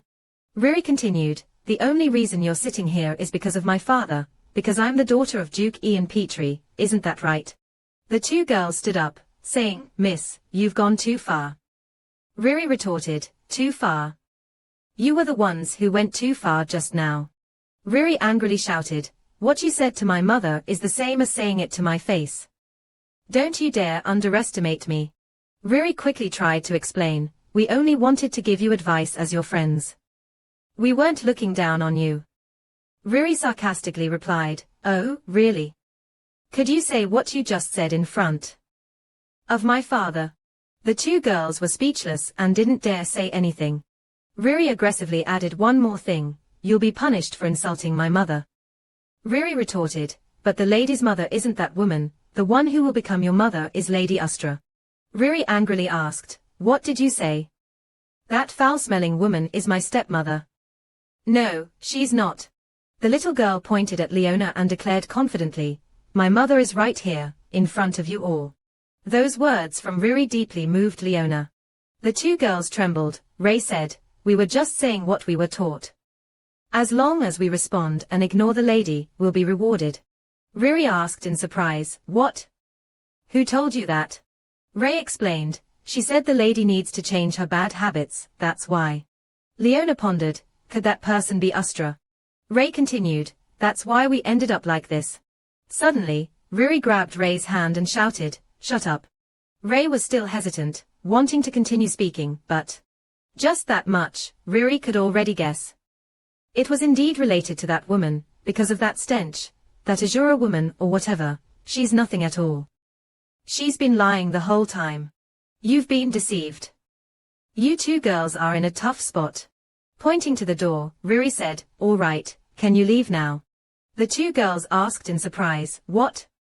Riri shouted, didn't you hear? Get out of here. Riri glared menacingly, or do you want to keep playing with me? The two girls trembled in fear when they saw that look, and quickly asked to leave. The two of them ran away immediately, but Riri, disappointed, thought there was nothing special. Only Leona and Riri were left in the room. She worriedly asked, are you okay? Anyway, Mom. The girl interrupted, no, it's not okay. Riri angrily said, Mom, let's go scold Dad. The scene shifts to the Duke's room. Riri bursts in, shouting, Dad. The Duke, startled, turned and asked, Riri, are your friends back already? Leona, who was out of breath from running, helplessly called out, Riri. Running towards her father, Riri said, friends. What friends? You're an idiot, Dad. Why do you always do this to me? The Duke, surprised, asked, what are you talking about? Don't you like those young ladies? Riri angrily says, what do you mean angry? I don't need friends. From now on, Father, don't do that anymore. The Duke, surprised, asks, you don't need friends. But didn't you like that woman because she treated you like a friend? The Duke calling Leona that woman makes her extremely angry. She thinks, this crazy man, all this time, hasn't understood a thing, has he? Riri yells, Mother is like a friend. Mother is by my side, listens to me, and protects me. But those two, they sided with Aunt Ustra and came to cause trouble for me. The Duke frowns and asks, what? Leona agrees, the Duke, Riri is not wrong. Leaning closer to Riri, the Duke asks, those children listened to Ustra's instigation. That can't be true. Riri fumes, see. You don't even believe your own daughter's words. The Duke, confused, says, no, I believe you, Riri. Tell me the details. Riri, tearing up, says, they mocked my stuffed bunny, mocked my mother. I don't like kids like that. Do you want me to be friends with kids like that? Do you want Riri to be heartbroken and miserable? Kneeling beside Riri, the Duke anxiously said, it's not like that, Riri. Why would I want that for you? It was me rushing without understanding you. I'm sorry, Riri. Suddenly, the servant beside the Duke interrupted, Your Grace, I'm sorry, but it's time. Reluctantly, the Duke said to Riri, I'm busy today, so I have to leave soon. Calm down first, and we'll talk later, okay? Hearing that her father was about to leave again, Riri became extremely angry. The little girl pulled her hand away from her father's hand and shouted, Stop it. Furious, she said, You're just like them. I don't want to see you anymore. I hate you. The Duke helplessly called out to Riri, but the little girl kicked him in the leg. Sticking out her tongue and making a face at the Duke, Riri said, I don't need a father who doesn't listen to me and is always busy. Riri dashed off, saying this time she would leave before her father, leaving behind Leona and the Duke who called out to her in panic. A moment later, all the servants in the estate hurriedly went searching for the little girl, calling out Miss Riri, where are you? Leona, along with everyone else, searched everywhere for the girl but couldn't find her. She, frustrated, told the nanny that there must be a rabbit hole in the mansion. How else could a child disappear so quickly? The nanny suddenly said, Lady Leona, please listen to me, and Leona turned around and asked, what is it? Leaning close to Leona's ear, the nanny whispered, I know where the young lady is. This is where she often played alone before Lady Leona came here. Even after I was dismissed as her nanny, I would still bring her cookies. It's a room with a lot of books. Leona entered, surprised, exclaiming, is there really a place like this? She saw Riri hiding behind a tall stack of books with her ugly stuffed bunny. She gently bent down and said to the stuffed bunny, Hello, bunny. Do you know where Riri is? Mom is really worried about Riri. If you know, could you tell me? Suddenly, to Leona's surprise, Riri grabbed the bunny's hand and said, Bunny says Riri is fine, so Mom, don't worry. Leona smiled, is that so? That's great. She gently said, Bunny, could you tell Riri that Mom doesn't want her to be sad, okay? The little girl nodded, yes, don't worry, Riri is really fine. Leona closed the door, quietly sat down, leaned against it, and thought sadly, she's been in there for a while, but she still hasn't come out. Is she still upset? Worried about Riri, she opened the door and softly called, Riri. The little girl had fallen asleep at some point. She was sleeping soundly. Leona carried Riri and realized she was asleep. Lying like that must be uncomfortable, so she decided to take her to bed. Suddenly, Leona noticed the book Riri was resting her head on, titled Black Rabbit White Rabbit. Picking up the book, Leona thought to herself that the text was a bit faded, wondering if someone had written it. It was a comic book. Once upon a time, a little rabbit lived happily with its family in a small village in the forest. The young rabbit was very good at eating carrots and was a brave, lively child. On rainy days, the little rabbit would sleep in the arms of its mother, the golden rabbit. Then one day, while picking wild strawberries, the rabbit's father was shot and killed by hunters. Mother Golden Rabbit and the little rabbit then left. They were very sad, but the two rabbits loved each other and bravely survived each day. Now the little rabbit is old enough to go out and pick wild strawberries by himself on rainy days. Mother Golden Rabbit has been lying in bed for many days. As for Black Rabbit, he is no longer a small rabbit, silently sitting by the bedside of Mother Golden Rabbit. Finally, Mother Golden Rabbit could not wake up from a long sleep. Black Rabbit is left alone, no longer bothering to go out to pick wild strawberries. On rainy days, Black Rabbit always thinks about Mother Golden Rabbit and feels very sad. But one day, Black Rabbit heard someone crying in the forest. It turned out to be a little white rabbit crying alone in the forest.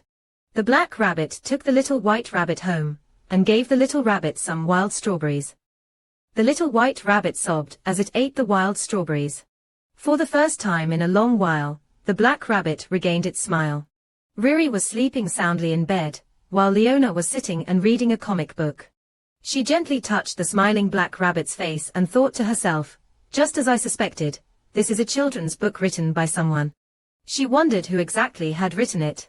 She recalled the nanny's words that the room was where Riri's mother's belongings were kept. Glancing at the sleeping Riri, Leona thought to herself, the nanny did say that. She murmured to herself, feeling a headache, wondering how she should handle the situation between Duke Ian and Riri. Suddenly, a hand gently touched her shoulder. She was startled and asked who it was. It was the Duke. She exclaimed in surprise, Duke Ian. The Duke said, follow me, then roughly grabbed her hand and dragged her away, making her cry out in pain, wait, Duke, what's wrong with you? Suddenly, she shook off the Duke's hand, angrily shouting, Duke Ian. She questioned him, are you crazy? What are you doing? Standing by the window, looking outside, the Duke bitterly said, it's all because of you. You are suffering. Riri isn't a child who says harsh things. She always listens to me, but ever since you came here, she's been like this. Leona angrily retorted, what? You're blaming me for everything now. She asked him, do you hate me being with Riri that much? The Duke clenched his fists in anger. He straightforwardly admitted, yes. Leona wondered what she should do. I just want to help improve their relationship. I want them to be happy. She blamed herself, thinking, is it all my fault that things turned out this way? I love her, and she loves me too. So that's why their relationship fell apart. Strange, in the novel, the Duke isn't someone easily influenced by others, but now he seems very uneasy. Leona has a headache. She wonders if, after everything that happened, there's been a change inside the Duke. She asks Duke Ian if he knows what's inside Riri's precious box. The Duke asks back, what is it? She replies that inside the box are things the girl cherishes, like a red gemstone brooch, and clumsily made rabbit-shaped cookies by Riri. Who are all those things for? The Duke painfully asked again, what she was trying to say. What did I do wrong? Feeling cornered, he justified himself. I'm just trying to protect Riri, but Leona turned away, disapproving. The Duke suddenly said, indeed, I shouldn't have brought her back, even if she has platinum hair. Leona was surprised, what is he mumbling about? The Duke suddenly asserted, Riri is more important to me than my own life, but if you're here, Riri will never look at me again. So please, leave. As long as you leave, we can go back to how things were. I'm begging you, I'll give you whatever you want, just please leave. Leona was shocked, frowning in displeasure at what the Duke said. She clenched her fist, thinking that if he had just been out playing around or acting like a madman, she would have resisted and not left. But his gaze and actions made me feel like I was just a stranger intruding between the two of them. Leona sadly said, I understand, I'll go. The Duke happily asked, really? She thought perhaps her existence was an obstacle that shouldn't have been there. She said, instead, you said you'd grant me what I want, right? Then do me a favor. The Duke immediately asked, what favor? Leona replied, what I've always asked of you, please be with her, even if just once. She calmly said, this might be your last chance, because her heart is gradually closing. Don't avoid her just because you're busy or because of your pride. No matter what anyone says. She only looks at you, only remembers you. She loves you and sees you as family. Turning toward the door, Leona said, that's all I want. I'm leaving now. The Duke suddenly said, wait, take this, his final gesture of concern for her. The Duke wanted to give Leona a bag of money. But Leona just said, no need, I gave you advice, not to take money. The Duke was surprised by what she said. Suddenly smiling, she continued, I do all these things for Riri. Nighttime. Leona walked alone in the forest. She had left the Duke's mansion. Looking back at the mansion, she sadly thought, the place where Riri and I were happy together this morning has now become a place that's no longer for me. In the end, I'm just like any other stepmother. Riri, it would be better if you hated me. I once promised I wouldn't leave, but please don't be heartbroken for too long, because I broke that promise. Remember, the only one who will always be by your side is your father. So your relationship with him must return to how it was before. I will always remember you. Looking up at the sky, she told herself, and I will find my own path. The next morning, in a small inn, Leona was sitting, grimacing in pain, saying, oh, it hurts so much. I've only been walking for a few days, but I guess my stamina is weak, because I've been cooped up in the mansion for so long. She thought, even though my body aches, I slept very well.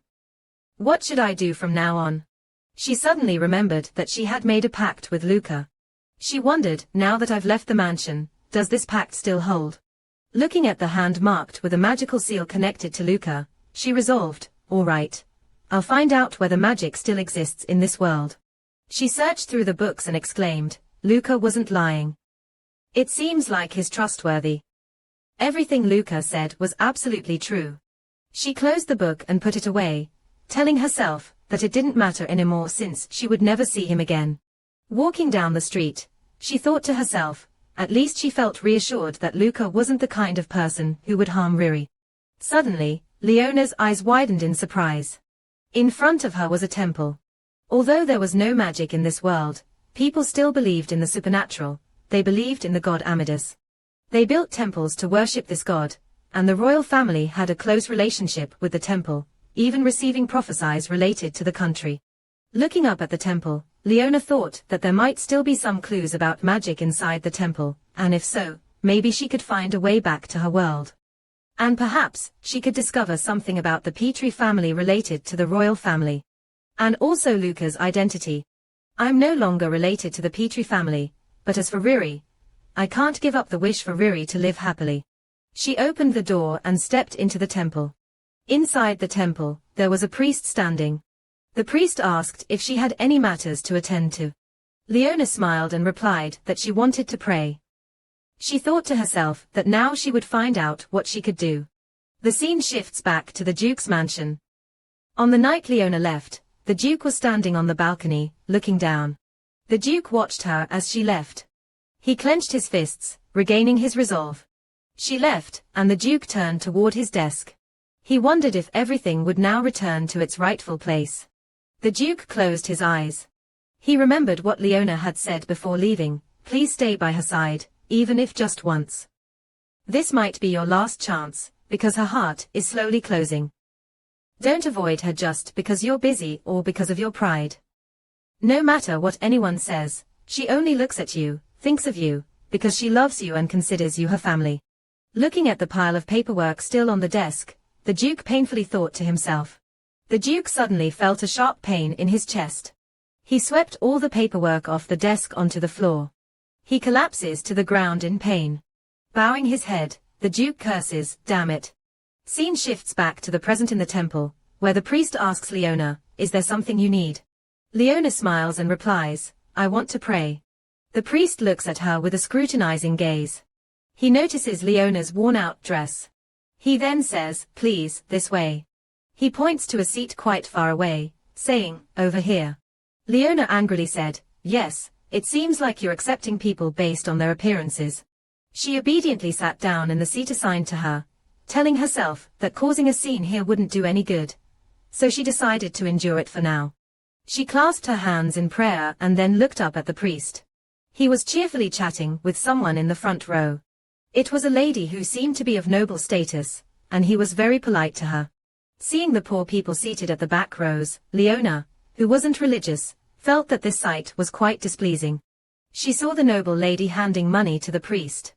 Leona frowned, surprised that the temple had degraded to the point where they had to use such means to make money. It seems she'll face obstacles in learning about magic in a place like this.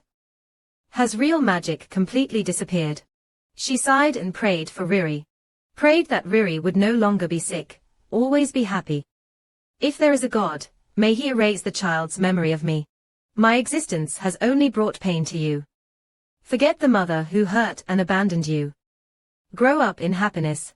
Suddenly, a man appeared near Leona. The man was wearing a hooded cloak, an older gentleman. Startled by the sight of him, Leona was shocked. He quickly took off his hat and apologized for scaring her. Leona, surprised, asked why he was looking at her like that. Did he know her? The old man smiled kindly, "No, this is our first meeting, but you are very interesting." Leona was surprised, wondering what was so interesting about herself. The old man said, "I forgot to introduce myself. I am Cole, my name means dog, isn't that interesting?" Leona smiled wryly, "Oh, yes, I'm Leona." The old man smiled brightly and said, "Leona, that's a very beautiful name." Leona wondered to herself if something was wrong with him. Suddenly, the old man took out a gold coin and said, "Take it." Leona stood up, smiling awkwardly, "I can't accept this. I'll be going now." The old man, feeling regretful, said, "You're leaving already?" Leona, feeling uneasy, replied, "I have things to do, so." The old man reluctantly said, "I see, I understand." He suddenly said, "What you desire will come true. The god Amidot will help you. Live with faith in the god." Leona, still confused, said, "Yes, you too." "Well, I'm off now." Leona turns around and walks away, leaving the old man with a sad and contemplative look. The old man looks down at the gold coin he was about to give to Leona. Suddenly, a voice says, "So you're here." 3 high priests appear, saying, "We've been looking for you, sir." High Priest Kola Benedict Samu. One of the priests asks, "Are you wandering around in that guise again?" He calmly replies, "Sometimes it helps to hear people's stories." Another priest says, "There's a notice that His Majesty the Emperor will arrive soon. There's an important place you need to be, so please prepare." He responds, "I sense the signs of something." The high priest suddenly says, "Listen here, priests." The priests respond, "Yes, what are you saying?" The high priest asks, "Do you think we, as priests, can fully understand the will of the gods?" "We can, when the time is right." Looking towards the door where Leona just left, the high priest says cheerfully, "Anyway, we'll meet again, Leona." Scene change to Leona walking down the street. She is nearly exhausted from fatigue. She thinks to herself in distress, "Wasted a gold coin, but didn't find any trace of magic. Where do I go now? Come to think of it, there's a port nearby, and there are ships that go to other countries." Leona cheerfully tells herself, "That's right, I'll leave here by ship." Suddenly, Leona bumps into someone, and she cries out in pain, "I'm sorry, I wasn't paying attention to what's in front of me." The person she bumped into turned out to be Luca. Leona exclaimed in surprise, "Luca, why are you here?" Luca replied, "Because I'm worried about you, Leona." Leona frowned and turned away. What? Does he think I won't leave her side? No need to worry. I'll get on the ship and go far away from here. Luca smiled. We haven't seen each other for 3 days, and you're still as strong as ever. She snapped. What are you talking about? We haven't met in 3 days, and if you're here on the Duke's orders, then... Luca moved closer and put his hand on Leona's head. Leona pushed his hand away and shouted, What are you doing? Luca says that right now her mind is full of thoughts. She feels stifled, because she can't do anything. She's worried about Riri and also feels guilty, feeling a heavy burden on her heart. Cry if you want. I won't let anyone see, so go ahead and cry, Leona. Leona grits her teeth in anger. Who do you think you are? She pushes Luca away, shouting, Who are you to comfort me? You only say these things, because the Duke looks down on me. Luca softly says, You're just like Riri, strong on the outside, but very fragile inside. Leona retorts, What do you know about me? Luca calmly replies, I don't know, but I can understand. Leona asks, Why are you doing this? Aren't you his man? Why else would you be here? Did the Duke send you to monitor me? Luca quickly denies, No, the Duke doesn't even know I'm here. Gently covering Leona's face, Luca says, So don't worry, I won't report back to him. Having endured enough, she breaks down in tears. She asked, What exactly are you? After a moment, calming down, Leona turned away. Luca laughed, You stopped crying already, huh? Leona denied, I wasn't crying. Luca asked, You want to leave here, right? Are you going now? Leona frankly admitted, That's right. I want to leave here, that's my intention. Luca asked, Do you love the child? I hope she won't be hurt. What about the Duke? Mentioning the Duke, Leona said, The guy I hate most in the world, surprising Luca. Luca tried to salvage a bit. He has some good sides too, but Leona dismissed it outright. No, not as a man, not as a father either. She suddenly looked over at Luca. She asked, What's with that expression? Luca helplessly said, Just don't hate him too much. Leona casually responded, Are you his spokesperson or something? Luca suddenly said, Leona, if you want to leave here, I'll help you, and if you want to return, I'll help you as well. Leona, surprised, asked, Help me. How? Luca suddenly smiled. Gently taking Leona's hand, Luca said, Like this. Leona closed her eyes and asked, Are you casting a spell? Scene transitions to a vast ocean, waves crashing with white foam. Leona opened her eyes. She screamed in surprise, The sea. She thought to herself, I was planning to go to the port, but it's so far away. How did I end up here? Luca smiled and said, Leona, I want you to be happy, so do what you want to do, go where you want to go. Leona pondered, Do what I want to do. What is it that I truly desire? Maybe Luca could take me back to my own world, but then what? No one is waiting for me there. I want to be with the person important to me, with the one I love. And that person loves me too. She suddenly recalled the image of Riri calling out, Mom. She gently lowered her head and called out, Riri. She clenched her fist, hesitating, Suddenly, Luca spoke up, To be honest, Duke Ian is currently looking for you. Leona asked in surprise, Looking for me? Why? You're lying, aren't you? He chased me away, so why is he looking for me now? Luca replied, It's hard to believe, isn't it? Luca covered Leona's eyes and said, Then see for yourself. This is the Sioni estate, the home of Leona's parents. The Duke was there, angrily asking her parents, Where is Leona? Her father replied, We don't know where she's gone. The Duke angrily said, She's your daughter. How can you not know where she is? Or tell me the places Leona often visits, or her friends. Her father replied, We don't know. Luca gently removed his hand, and Leona slowly opened her eyes, silently calling out, Duke Ian. She asked Luca, What was that just now? Luca replied, I used magic to show you what's happening at the Sioni estate. Luca explained that since the day she left, the Duke had always regretted it, but he didn't have the confidence to go find her. Even unable to recognize his own emotions, all he does is get angry with the family. Leona laughed happily. She laughed and talked, like a fool. Seeing her laugh made Luca happier. Luca asked what she wanted to do now. Leona said I don't know, but thinking about the Duke makes me upset. I miss Riri, so. She cheerfully said I want to return to her. She continued, Luca, take me back to the old place. There's somewhere I want to go.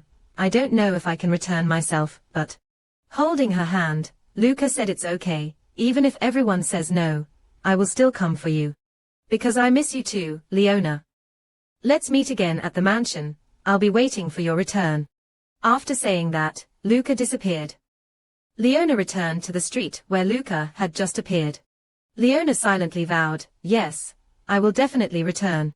Looking up at the temple in front of her, she told herself to stay strong. She returned to her house, and upon reaching the door, she wondered why it was damaged. She heard someone shouting, find it right away. She saw the Duke yelling at her parents. And they still call this her family. She thought. She entered, sarcastically saying, you really have the nerve to say those things. Everyone turned around, shocked, exclaiming, Leona. She sharply continued, anyone looking at you would think you're searching for someone you miss dearly, while you were the one who drove me away. The Duke stammered. That was just a misunderstanding. Leona dismissed it, misunderstanding. I only came here because it was too noisy over there. What do you mean by acting so rudely after coming all this way? The Duke, flustered, responded, it wasn't rude at all. No, you're right, I was rude. I had no other way to find you, so I came by here several times, thinking you might return. Looking at the broken door, Leona remarked, breaking in isn't exactly the polite behavior of a Duke. The Duke, dejected, said, how embarrassing.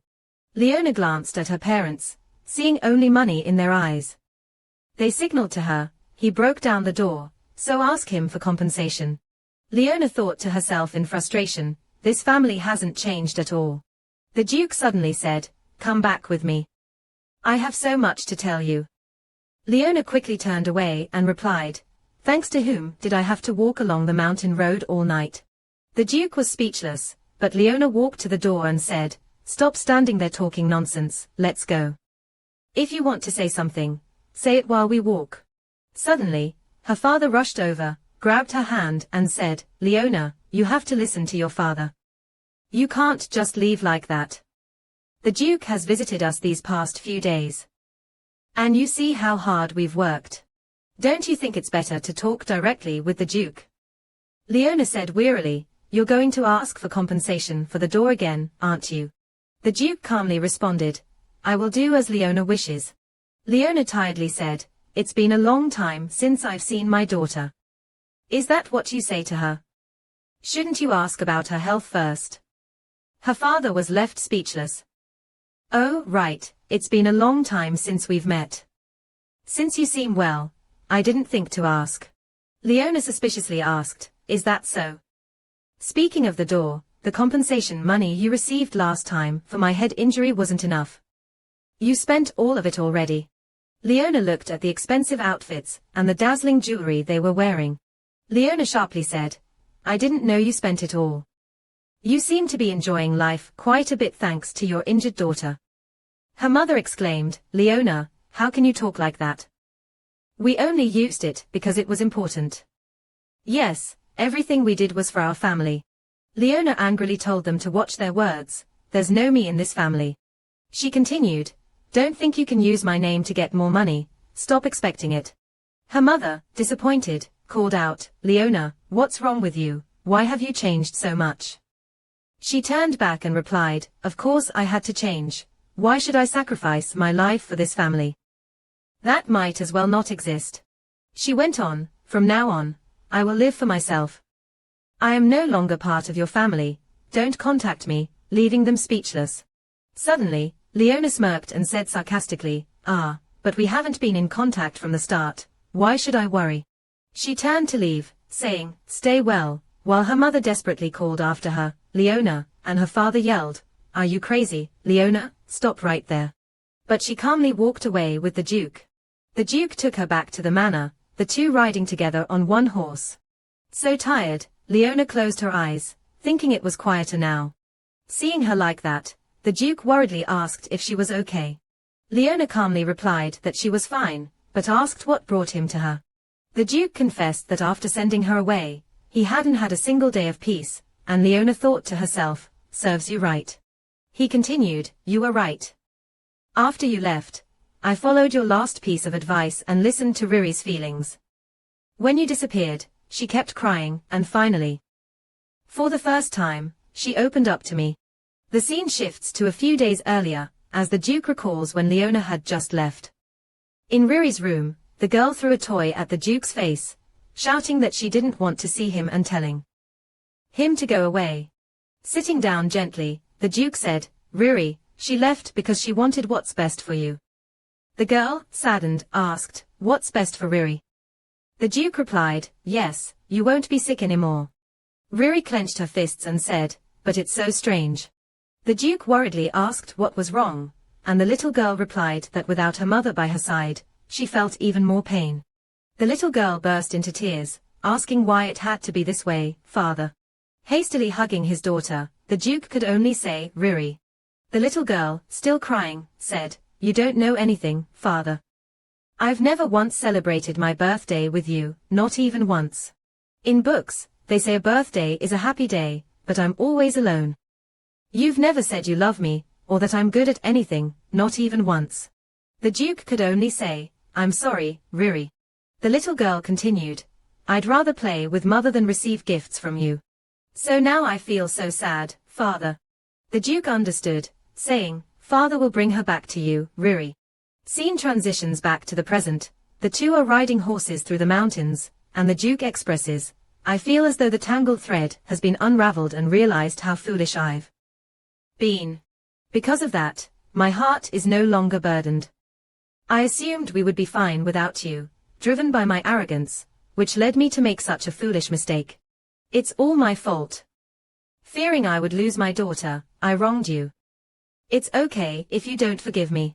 As long as you can be Riri's mother again, that's all that matters. My daughter and I understand each other better because of you. Clenching her hand, Leona thought to herself that if he had told her how he felt after coming back, her heart wouldn't have wavered so much. The Duke generously said, whatever you want, I can give it to you. Leona nonchalantly replied, what if I say I want the magic quarry? Unexpectedly, the Duke's response was, sure, leaving Leona stunned with her mouth agape in surprise. Upon arriving at the mansion, the Duke dismounted his horse, helped Leona down, and said, whatever you want, I'll give it to you. I'm serious. Leona thought the magical mine was something the Emperor desired, yet he said he'd just give it away like it was nothing. She asked, why are you going to such lengths?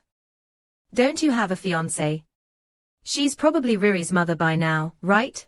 The Duke smiled and replied, I've taken care of that, so don't worry. That position is yours now. Leona's eyes widened in surprise, what are you saying?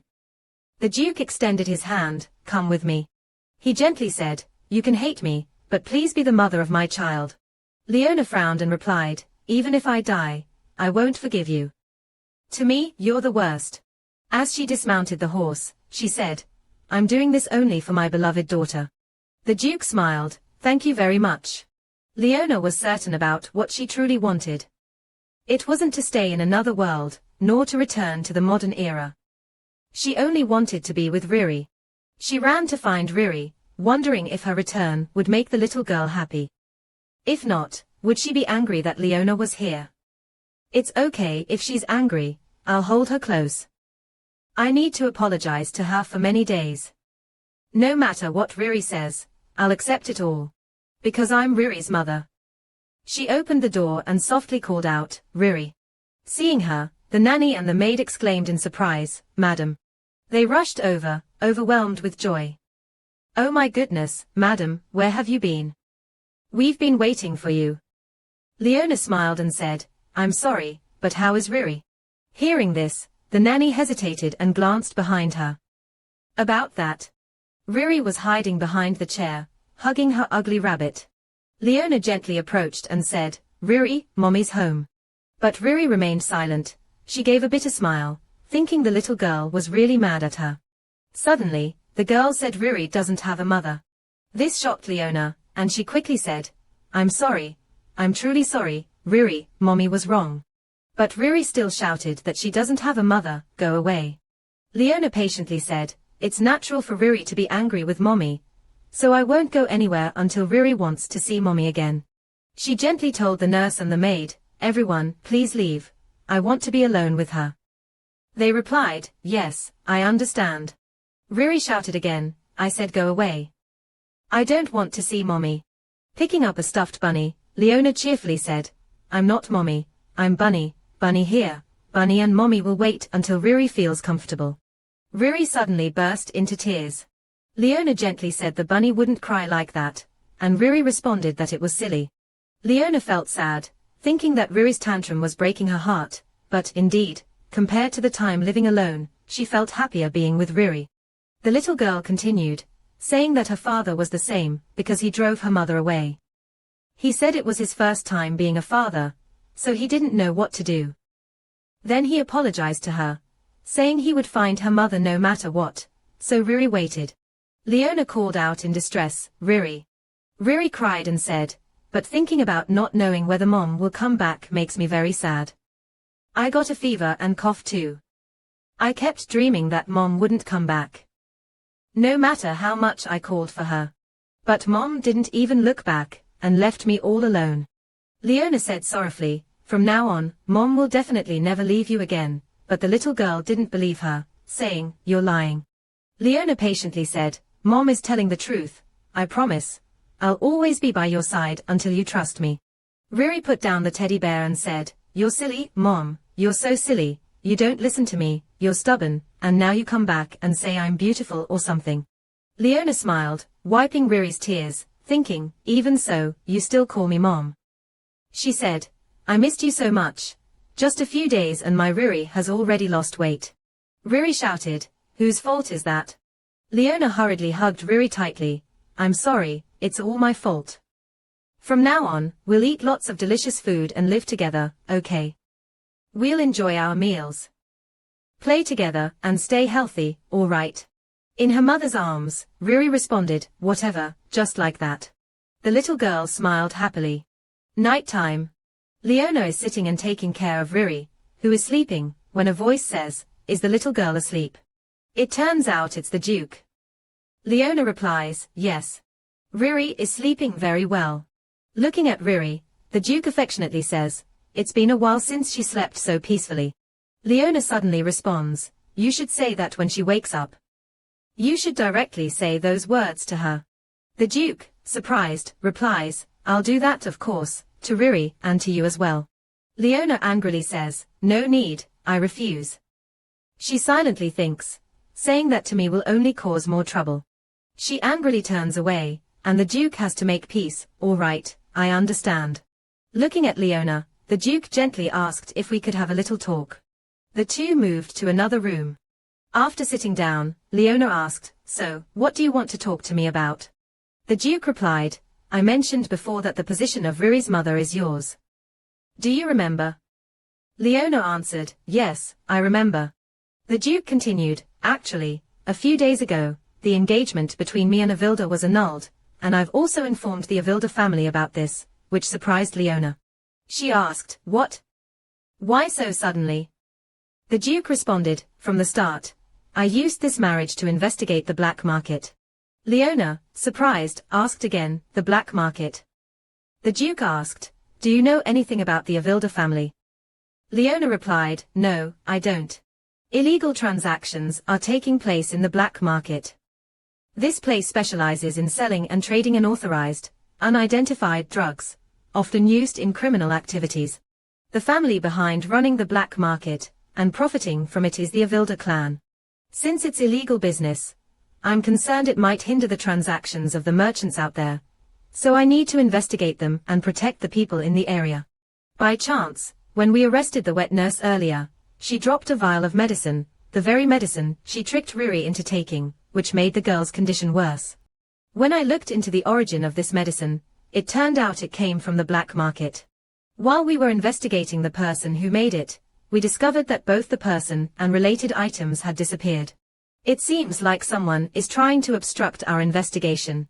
My approach to the Avilda clan, accepting the engagement, was originally to gather information about the black market, but now, honestly, I don't want Riri to be with someone who could harm her. The person she needs is right in front of me. I misjudged you. I'm sorry. Leona gently said, that's enough, no matter what you say, I came back because of Riri. She worriedly said, but about the black market. Leona thought, the black market. Is this mentioned in the original story? No, even if I try to recall the original, I can't remember anything halfway through. Everything's blurry. This wasn't in the original story. I feel like everything's unfolding differently from what I imagined.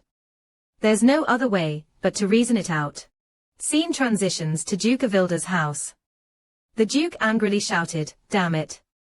Are you pretending there's no engagement? How did it end up like this? Astra, trembling, knelt on the ground. The Duke continued angrily, even though there were already rumors about becoming one family with the Petrie family. Throwing the candlestick towards Astra, the Duke yelled, if you had done it properly, I wouldn't have suffered this humiliation. What exactly did you do? Astra screamed, ah. The candlestick struck her hand, causing it to bleed. She cunningly said, Father, don't worry, I definitely won't disappoint you. The next morning, Riri woke up and cheerfully asked her mother, did you sleep well? Leona said, good morning, Riri. Did you sleep well? The little girl answered, yes. Gently stroking the girl's cheek, Leona thought to herself, it's been 10 days since I returned to the mansion. After I came back, Riri fell ill for a few days, but now she's fully recovered. Every day, Riri clings to me like a shadow. She's probably afraid I'll leave again, but she doesn't need to worry, because I'll stay by her side now and never leave. Hugging the little girl, Leona said, my Riri is so warm and soft. Riri happily replied, you're warm too, Mom. Suddenly, Riri jumped up and said, oh right, this isn't the time for this. Leona, surprised, called out, Riri. The girl pulled Leona up and said, it's probably done now, Mom. Let's go see it. Leona was surprised, see what? The girl replied, your room, surprising Leona. They both entered the room, and Leona's eyes widened in surprise. Riri proudly said, Dad has been redecorating this room for a while now. It looks pretty good. Riri continued, now it's your room, Mom. Leona exclaimed in shock, what? Leona asked, but I already have my own room. Riri frowned, are you talking about that dark and cramped room? How could you stay in a place like that? Looking back, Riri asked, isn't that right, Dad? The Duke appeared behind Leona, answering, that's right, startling her as she called out to the Duke. He continued, this is the Duchess's room. It's been vacant for a long time. Now that you're Riri's mother, it's naturally yours. Leona hesitated, but the Duke asked, or do you still feel it's not enough? If you want anything, even something precious, I'm ready. The pressure was overwhelming. So Leona quickly replied, no, I feel it's enough. Leona still hadn't adjusted to the situation. Looking at the father and daughter, she smiled and thought, but if Riri is happy, then I guess it's not so bad. Suddenly, the Duke asked if everyone had eaten yet. Leona answered, not yet. Shyly, the Duke said, me neither. If that's the case, how about you join us? I'll prepare breakfast. Leona was surprised and asked, what? Riri cheerfully exclaimed, breakfast. Are we going to eat together? The little girl chirped, Mom, let's have breakfast together, okay? Leona asked, is that what you want? Riri said, the nanny said we have to dress up nicely for breakfast. Leona was surprised, why is that? The little girl pulled Leona along, running off, and called back to her father, Mom and I will change and be right back. Wait for us, okay? Leona called out, hey, Riri, slow down. You'll fall. Looking at the scene in front of him, the Duke smiled happily. Turning back to the room, the Duke cheerfully thought to himself, this room has finally found its owner. The carefully preserved outfits. The day has come for the shoes and jewelry to shine. The maid cheerfully said, Miss, Madam, leave it to us. We'll do our best for your first breakfast together. Leona shyly waved her hand, but it's just breakfast, no need to go overboard. But Riri eagerly agreed, yes, everyone has to make Mom and me look dazzling. Yes, the two maids replied. Leona thought in surprise, why all this fuss? While Riri happily picked out jewelry, wondering which would match best. The maid cheerfully remarked, look how excited Miss is. Riri handed a necklace to Leona and said, Mom, wear this necklace. Leona happily responded, all right, I'll listen to you. My Riri is both adorable and kind, so everything you choose is beautiful. After being praised by her mother, Riri puffed up her chest and said, of course, it's me. There's nothing Riri can't do. Then Riri bent down to look at the pile of drawings she had made. To everyone's surprise, she picked up a drawing and said, look, Mom. Riri can draw beautifully too, she said, holding up a picture of 3 people holding hands. Leona joyfully exclaimed, it's true. My Riri is good at everything. The girl proudly said, of course. Looking at the drawing, Leona smiled and thought to herself, this is the most beautiful picture in the world. The door to the room opened. The Duke, dressed in fine clothes, was standing ready. Seeing the two arrive, he grumbled, you're finally here. So late. Suddenly, he opened his eyes wide in astonishment. Leona and Riri looked as beautiful as 2 angels. Seeing the Duke staring at her like that, Leona nervously explained, I was preparing this and that, so I'm later than I thought. I'm sorry, do I look strange? The Duke, also flustered, said, no, not strange, just a bit surprised, that's all. Riri knowingly smiled mischievously, Dad, you're surprised because Mom is too beautiful, right? Leona shyly called, Riri. But the Duke just said, let's sit down at the table. A lot of delicious food had been laid out on the table. Riri didn't let it go, asking again, so, Dad, answer me, isn't Mom beautiful? Both the Duke and Leona choked on their food when they heard Riri's question. Leona shyly said, Riri, if you ask like that, it's a bit, but the little girl insisted, but I'm serious, Mom. Dad, what do you think? Answer honestly. The Duke awkwardly replied, it feels like someone else, but Riri protested, that's not an answer. In times like this, you should say, you were already beautiful. And now you're even more so. That's how you should answer. The Duke asked in surprise, really? Riri helplessly sighed, how did such a silly father have such a smart daughter like me? Now, say it again. The Duke became extremely flustered. Turning to Leona, the Duke said, you are already beautiful, and now you're even more so. Riri stood up, raising her hand in praise, good job, Dad. Leona smiled awkwardly and said, Riri, compliments should come from the heart. Riri quickly replied. It came from the heart, Mom. For sure, because Dad's fallen for you. Leona thought, embarrassed, that's not true. But still, even though it's not sincere, he's not the type to say such things easily. It seems like he's changed compared to before. The Duke, shyly changing the subject, thought, come to think of it, Riri, you've been drawing lately, haven't you? The little girl replied in surprise, yes. Remembering last time, Father didn't allow me to draw, making Riri lower her head sadly, saying no, Riri didn't. Leona worriedly said, Duke, about this matter. But the Duke said, if you like it, just draw. Riri asked in surprise, really, Father? I can draw. The Duke replied, yes. I've always disliked you drawing. Do you know why? The little girl answered, no. He explained, your mother loved drawing, but because of her frail body. She could only draw in her room every day. She had a talent for it, just like you. Because your body is also frail. I was afraid you'd become too much like your mother. The little girl suddenly stood up and vehemently protested, I'm not weak. Riri is very strong. I'm still sick now, but I will get better. The Duke smiled, yes, my Riri will get better. For sure. Leona recalled the comic book about the black and white rabbits that she had read. She thought to herself, as expected, it was a fairy tale written by someone, but who could it be? Could it be that the person who created that book was Riri's biological mother? Before Riri was born, the only one who could have drawn in this mansion was her. Riri asks her father, while talking about her mother, Father, do you love mother? The Duke, surprised, asks back, your mother? Leona thinks the little girl is curious about her mother. Lost in memories, the Duke answers, I love your mother more than anyone. Riri puffs out her cheeks and says, You have to give that love to Leona's mother too.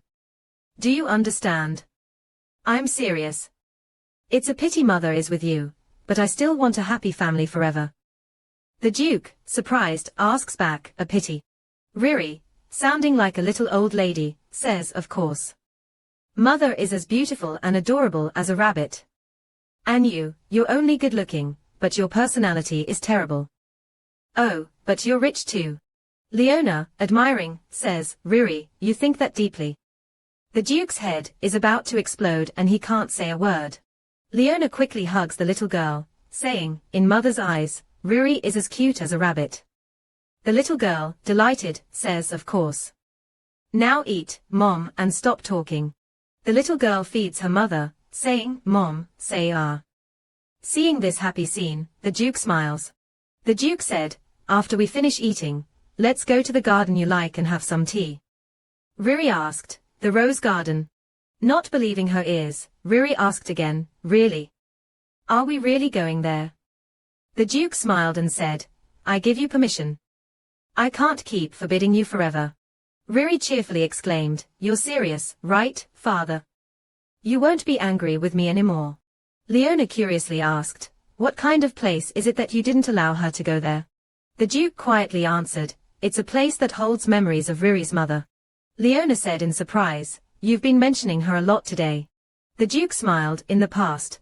I always avoided it, but now I've decided to face it. It's all thanks to you. Thank you. Leona was stunned by the Duke's unexpected gratitude. She hesitantly said that she was doing this just for Riri. She thought it was strange that he suddenly became honest with her like this, but it wasn't bad. Scene transitions to the rose garden. Riri exclaimed, Mom, look. Isn't it beautiful? Leona's eyes widened in amazement as she exclaimed, wow. Looking around, Leona said, the garden is truly beautiful. Now I understand why you like it. Riri turned and smiled, right? Gazing at the vibrant blue roses, Leona wondered, blue roses? Do they really exist in this world? As if reading her thoughts, the Duke answered, blue roses are a type that doesn't exist. I used magical stones to create them. Leona asked, you were able to create such beautiful roses? Gently touching one of the blue roses, the Duke said, these flowers can only be kept in the greenhouse. Not everyone is allowed in here. This garden was specially made for Riri's mother. Leona was surprised by what the Duke said. Looking at her, the Duke smiled and said it suits the beauty perfectly. She wondered if he realized how inappropriate those words were for him, but the Duke asked, really? Suddenly, the Duke called out to Riri, and the little girl turned around and asked, what is it, father? The Duke sat down facing her and said, listen carefully, this was your birth mother's favorite place. She would sit here happily, eagerly awaiting your arrival. In your mother's heart, you were her treasure. Riri sadly said, but mother passed away early and left me. If I was her treasure, why didn't she bother to name me? She said she would wait for me, but didn't even leave a letter. The Duke was taken aback, not knowing what to say, Riri, about that. Riri suddenly brushed the Duke's hand away, shouting, father, don't say anything more. Running towards Leona, Riri said, now Leona's mother is more important. So don't talk about the past anymore, or Riri will get angry. The little girl ran ahead, leaving the two behind. Leona felt sad, thinking the girl was only 5 years old, so it was very hard for her to accept her mother's death. She turned to Ian and said, Duke, is this something she really needs to know? He replied, not necessarily, but... Leona said, then give her time until Riri fully accepts it. She asked me, I see you also like this place. So why haven't you come here all this time? The Duke replied, actually, Riri's mother couldn't accept having the child at first, and by the time she did, many things had happened. Then, after she suddenly passed away, I didn't want to come here anymore. But the fact that she loved the child is true, and I want the child to know that her mother loved her very much. Leona asked, that's not all, is it? The reason you hid the truth about Riri's mother from her? The Duke turned away and said, perhaps. She continued, you have a reason you can't tell me, but you can't keep hiding it forever. You can't keep lying to Riri forever. Not yet. Wait until she grows up, then tell Riri the truth, the Duke replied. I will think about it. Suddenly, Riri ran towards Leona with a blue rose, saying, "Mom, take it. It suits you very well." Leona smiled happily and asked, "A gift for Mom?" "Thank you, Riri." Suddenly, the Duke said, upon reflection, "There's something I haven't mentioned during the meal." Leona asked, "What is it?" The Duke said, "Soon, I will announce that you are officially becoming the Duchess of the Petrie family." Both Leona and Riri were shocked and asked, "Announce it?" Riri asked, "Do you mean that Mother will officially become my mother?" The Duke happily replied, "That's right." Riri joyfully said, "Really? That's great. Let's throw a party so everyone knows." "A party for Mother?" The Duke asked, "I thought you hated parties." Riri replied, "I do hate them, but now that I have a mother, I don't hate them anymore. I'll tell everyone I have a mother now, so they won't look down on me anymore." Leona, feeling sorry, thought, so that's why she didn't like parties. Riri schemed, "I'll make them embarrassed. Last time, they dared to tease me. Yes, even that smelly old hag." Leona cheered, "All right, let's invite everyone, even that woman, Astra." "Riri, my dear, let's teach them a lesson." The little girl replied, "Yes." The flag of unity was raised. Riri smiled happily and said, "Then I'll wear an outfit just like yours, Mom." Leona agreed, "Sure, let's do that." The girl added, "But it can't be like the one you're wearing now." The Duke was surprised by their enthusiasm. Turning to the Duke, Riri excitedly said, "Dad, get my shoes and outfit ready now." The Duke smiled and said, "All right, I'll get it ready." The three of them enjoyed a happy moment together, in a garden filled with beautiful roses. A few days later, Riri fell asleep while drawing. Leona smiled lovingly and said, "My dear Riri, you're sleeping so soundly." Suddenly, from outside, there was a voice saying, "Sorry for disturbing, madam." Leona asked, "What's the matter, May?" The maid replied, "There's a guest." Leona asked again in surprise, "A guest?" The maid said, "Miss Astra said she wants to see you, madam." Leona was surprised and thought, "Astra wants to see me." She wondered why Astra suddenly wanted to see her, and told the maid to bring Astra to her balcony room. She would try to listen to what Astra had to say. At Leona's balcony room, the two of them sat facing each other. Astra politely said, "I came so suddenly and yet you still welcomed me, thank you, Miss Leona." Leona got straight to the point, "Why do you want to see me?" Astra replied, "I came to apologize for what happened." Showing remorse, Astra said, "I acted hastily because I wanted to treat the girl well. At that time, I didn't know I was wrong. Thanks to Miss Leona, I realized my mistake. I want to apologize to Miss Rebecca." "So, where is she?" Leona replied that the girl was taking a nap, and Astra said, "I see, then I'll greet Lady Rebecca later." Leona thought to herself, it's good that she knows her place, but is she sincere, or does she have another scheme? Astra said, "Actually, not long ago, Duke Ian sent word that the engagement was off. You know about this, don't you?" Leona replied, "I know." Astra smiled and said, "It seems Duke Ian has told you. Soon, you'll officially become the Duchess. After all, Lady Rebecca is very obedient, but will you really be okay?" Leona cautiously asked, "What do you mean by that?" Astra maliciously continued, "Because the vassals and the lords who follow the Duke aren't pleased at all. This isn't your fault, Lady Leona, but isn't your background somewhat unworthy?" Leona firmly replied, "They can think what they want about my background. I don't care. This is something Duke Ian has decided, and they'll have to follow it." She sneered, "Is that so?" Astra asked again. She stood up and said, "Although I came here out of concern to offer advice, seeing that you're better, I think my sudden visit has surprised you, so I'll take my leave." She turned to the servant and said, "Bring me my coat." Leona suddenly widened her eyes in surprise. On Astra's coat was a blue rose. She smiled wickedly and said, "Ah, this brooch. Blue roses are indeed beautiful, aren't they? It was a gift from Duke Ian. I don't know if you know this, but blue roses are only found at this estate. Not everyone can have them. So I mistakenly believed I had the Duke's true affection." Remembering the time in the rose garden, the Duke said that these roses aren't real, that he had specially created them using magic stones. At that time, you even asked if such beautiful roses could really be created.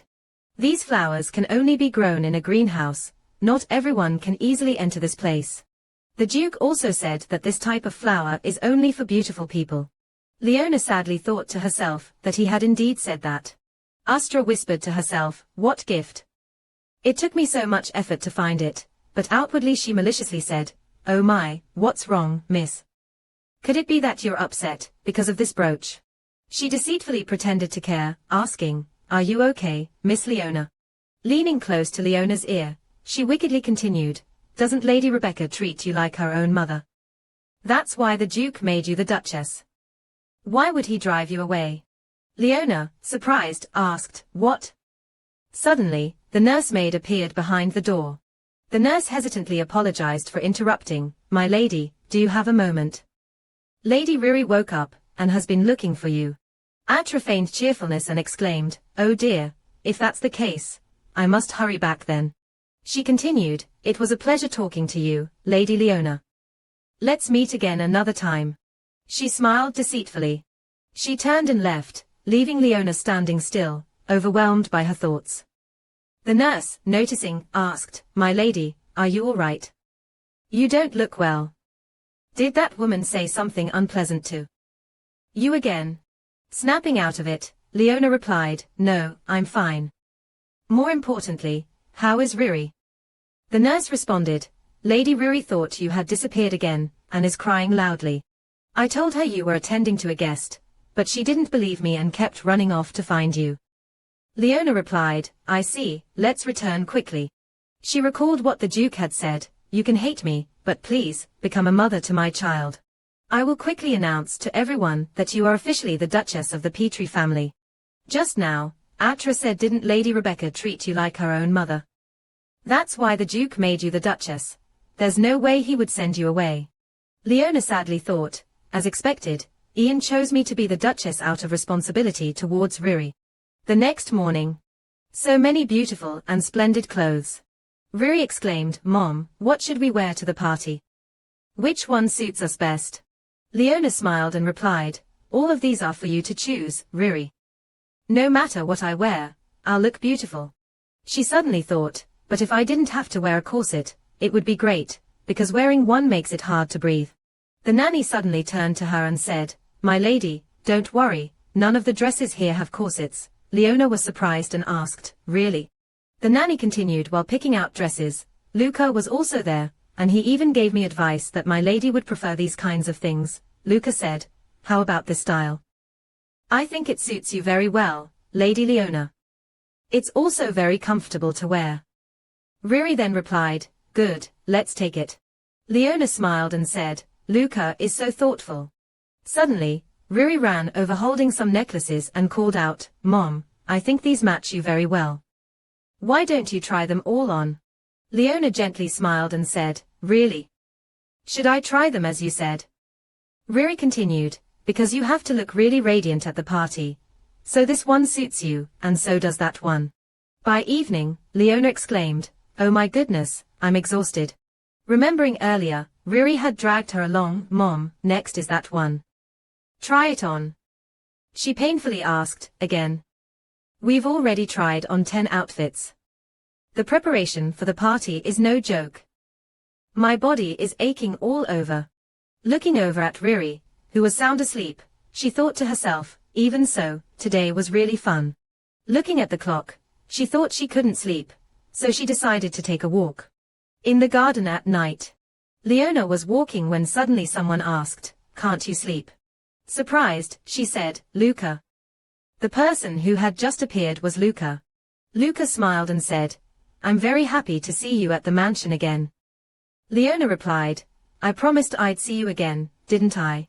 Luca asked, Lady Leona, your feelings for the Duke haven't changed, have they? Leona replied, I suppose not. Lately, I've been worried about whether I can stand by the Duke's side. She thought to herself that recently, she had felt their relationship had improved a little. Luca said it may look that way, but the Duke thinks about the lady a lot. Leona responded, you're always speaking well of the Duke. Why do you do that? Is it out of pity? Luca replied, actually, since that day, the Duke hasn't been the same. Leona, surprised, asked, that day. As if reminiscing, Luca said, since he was young, he didn't know fear. So sometimes he did things no one could understand, like being irrationally jealous. Sometimes he's even more childish than Lady Riri.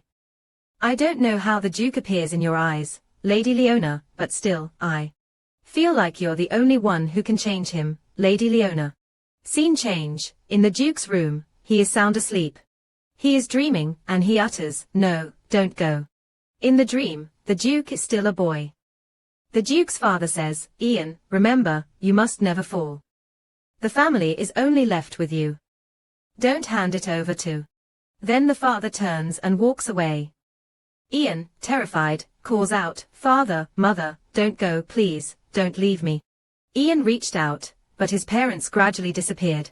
Suddenly, a girl pulled Ian back. That girl called Ian, he couldn't clearly remember her face. At this point, the Duke woke up startled, shouting ah. He held his head and cursed, damn it, it's that dream again. He wondered, who are those people, my father, mother, and someone else? My childhood memories are all jumbled up. He thought, lately, I've been feeling dizzy, even experiencing unexplained pain. What's happening to me? Clenching his fist, he reassured himself, stay calm, think about the people you need to protect. The person who matters to me the most right now is Riri and this family. I reassure myself, just thinking about this. The next morning. Leona is very tired, she didn't sleep last night. Recalling last night, she thought to herself, thanks to talking with Luca, her mood had improved a lot. Luca said, I have a feeling only Lady Leona can change the Duke. At that moment, Leona asked in surprise, me? Why do you think that? Luca smiled and said, because in this mansion, you're the only one who sees his true self. Then she remembered what Astra had said. Didn't Lady Rebecca see her as her own mother? That's why the Duke made her the Duchess. So why would he send her away? And the blue rose on Astra's shirt. She wondered if she was the only one who could change him, yet she couldn't even guess his true feelings. Seeing her like that, the maid worriedly asked if she couldn't sleep last night, noting that she looked very tired. She smiled and said, I'm fine. Riri had just woken up too. The girl continued, if possible, I would like the lady to rest a bit more, but you have work to do today. Leona asked in surprise, work to do? May continued, didn't you and the lady say you wanted to host a party? So the host of the party. Suddenly, the Duke opened the door and walked in, saying, you're awake already. He blushed in surprise upon seeing Leona in her nightgown. Leona was surprised and turned to ask the Duke, Ian, what's going on so early in the morning? He replied, I'm here to prepare for the banquet that you and Riri will host. Leona, confused, asked again, what? He placed a stack of books as tall as a mountain in front of Leona and said, I'm leaving everything for the banquet in your hands. Peeking out from behind the stack of books, Leona asked in surprise, what did you just say? Looking at the pile of books, Leona could only gape in astonishment. Riri came closer and asked, is Mother handling everything related to the banquet? The Duke cheerfully replied, exactly. He continued, your mother will be in charge of everything, from the wine to be served to the guests, to the dress code, the types and quantities of dishes, even the color of the chandeliers, curtains, and the floor. Leona picked up a book in distress, thinking, why on earth? The Duke cheerfully added, the organization of the Petrie family events has always been the responsibility of the Duchess. This position has been vacant for a while. And it's been a long time since we've held a banquet like this. But it would be very meaningful if you prepared it yourself, because this is an opportunity to show everyone that you are the Duchess. The nanny joyfully said, indeed, the Duke cares deeply for the Duchess. If he didn't, he wouldn't have entrusted all these tasks to her. Leona, in distress, said, entrusting tasks is caring. Isn't he just bullying me? Seeing this, the Duke cheerfully said, don't worry too much, you have everyone to help you. Looking at the Duke's hand resting on her shoulder, Leona wondered what was happening. The Duke suddenly noticed his hand on Leona's shoulder. Startled, he quickly withdrew his hand. Embarrassed, he blushed and turned away, saying, I'm counting on you. Buried in a towering pile of books, Leona lamented, "Oh my God, why are there so many decisions to make? My head is about to explode." Seeing her exhausted, Richard ran over, concerned, and asked, "Mom, is it really hard? Is it like when I learned numbers?" Leona forced a smile and replied, "It's a bit tough. This is the first time I'm dealing with these things too." She thought to herself, he said that organizing the family's events was all handled by the Duchess herself. Maybe this is the chance he's giving me. Sitting for too long made Leona stiff and tired. She shakily stood up from her chair when suddenly there was a voice, "Lady Leona, it's me, Luca. May I come in?" Leona, struggling, said, "Come in." Luca opens the door and enters, carrying another tall stack of books, cheerfully saying, "Good morning, Lady Leona, Miss." Riri asks in surprise, "Luca, what are those books?" Luca replies, "They're all materials related to the party. The Duke asked me to come here to assist Lady Leona." Putting the tall stack of books on the ground, Luca asks, "But Lady Leona, are you feeling unwell? You don't look very well." Leona smiles painfully and says, "No, I'm fine." Seeing this, Riri asks in panic, "Mom, are you sick?" Leona quickly says, "No, I'm fine." But Riri still shouts, "Mom, you can't be sick. Doctor, call the doctor immediately." The doctor arrives and hurriedly asks, "Miss, where do you feel pain?" Holding Riri's hand, the doctor asks, "Do you have a fever? Are you coughing, or having seizures?" Riri calmly replied that she's not sick.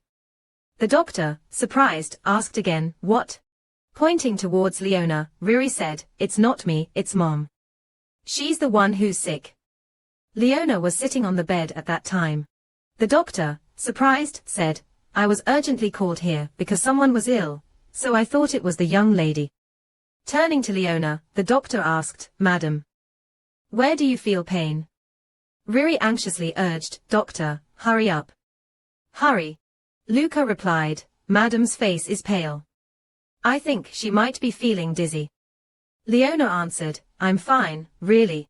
Riri worriedly said, "Mom always says she's fine, but what if it's something serious? What would we do then?" The doctor sat down and took Leona's pulse. After a moment, the doctor said, "Other than a slow pulse, the madam is fine. She's probably just exhausted from all the accumulated fatigue. A good night's sleep will make her feel better." Leona shyly asked, "Really?" Handing Leona a bottle of medicine, the doctor said, "Please take this." Leona responded in surprise, saying she didn't think it was necessary to take medicine, but the doctor explained that it was a tonic to help restore strength, and that he was about to send it to her, because the Duke had asked him to. Leona asked again, "The Duke asked you?" The doctor replied, "Actually, not long ago, the Duke gave me some rare herbs. He asked me to make a tonic beneficial to your health.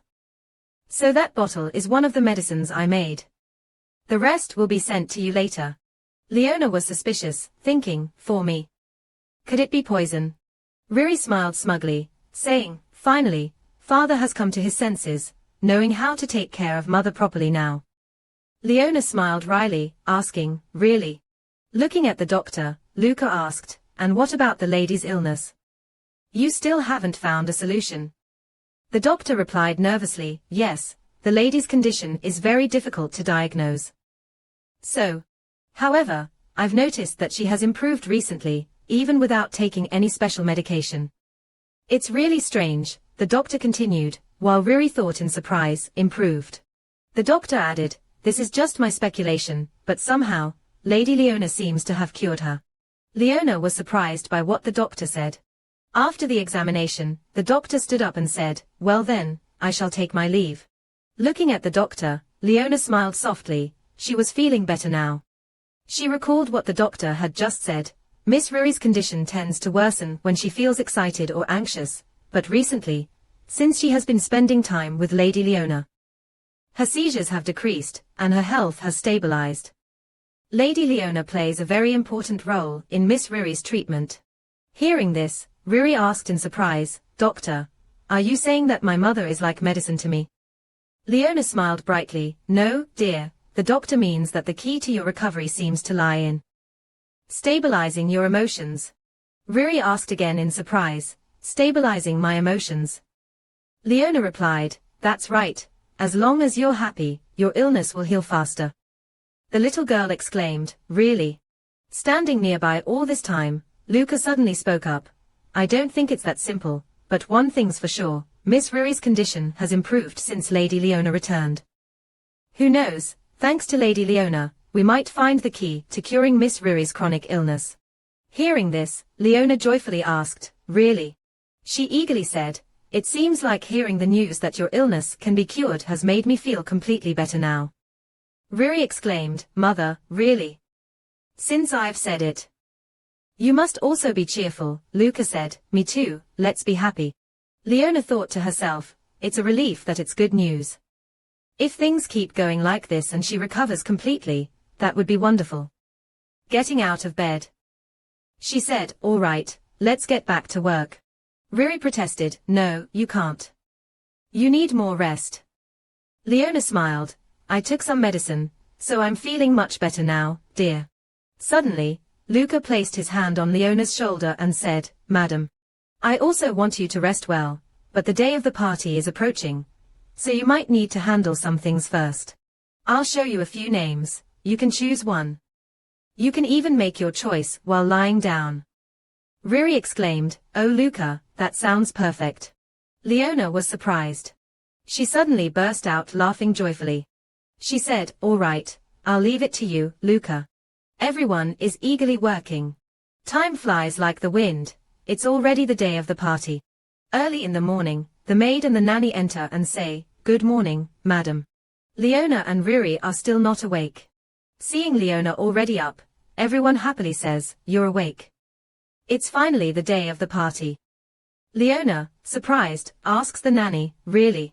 Everyone gathers around to lift Leona out of bed, saying, madam, leave it to us. We'll make you look stunning. Leona can only exclaim, huh. The maids take Leona to bathe, saying, we've used a more fragrant essence than usual, madam. After that, everyone gives Leona a facial mask and massages her. The maids kindly ask, madam, are you feeling comfortable? Leona responds, yes. After finishing her facial care, Leona was stunned when she looked in the mirror.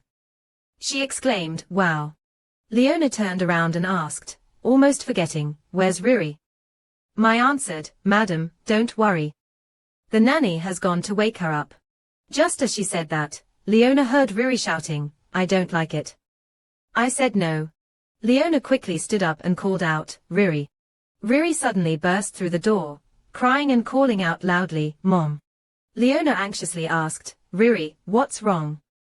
The little girl threw herself into her mother's arms and asked, Mom, why are you here? Ruri clung to Leona's dress, crying as she said, I woke up and couldn't find you anywhere. I thought you had left me again, so.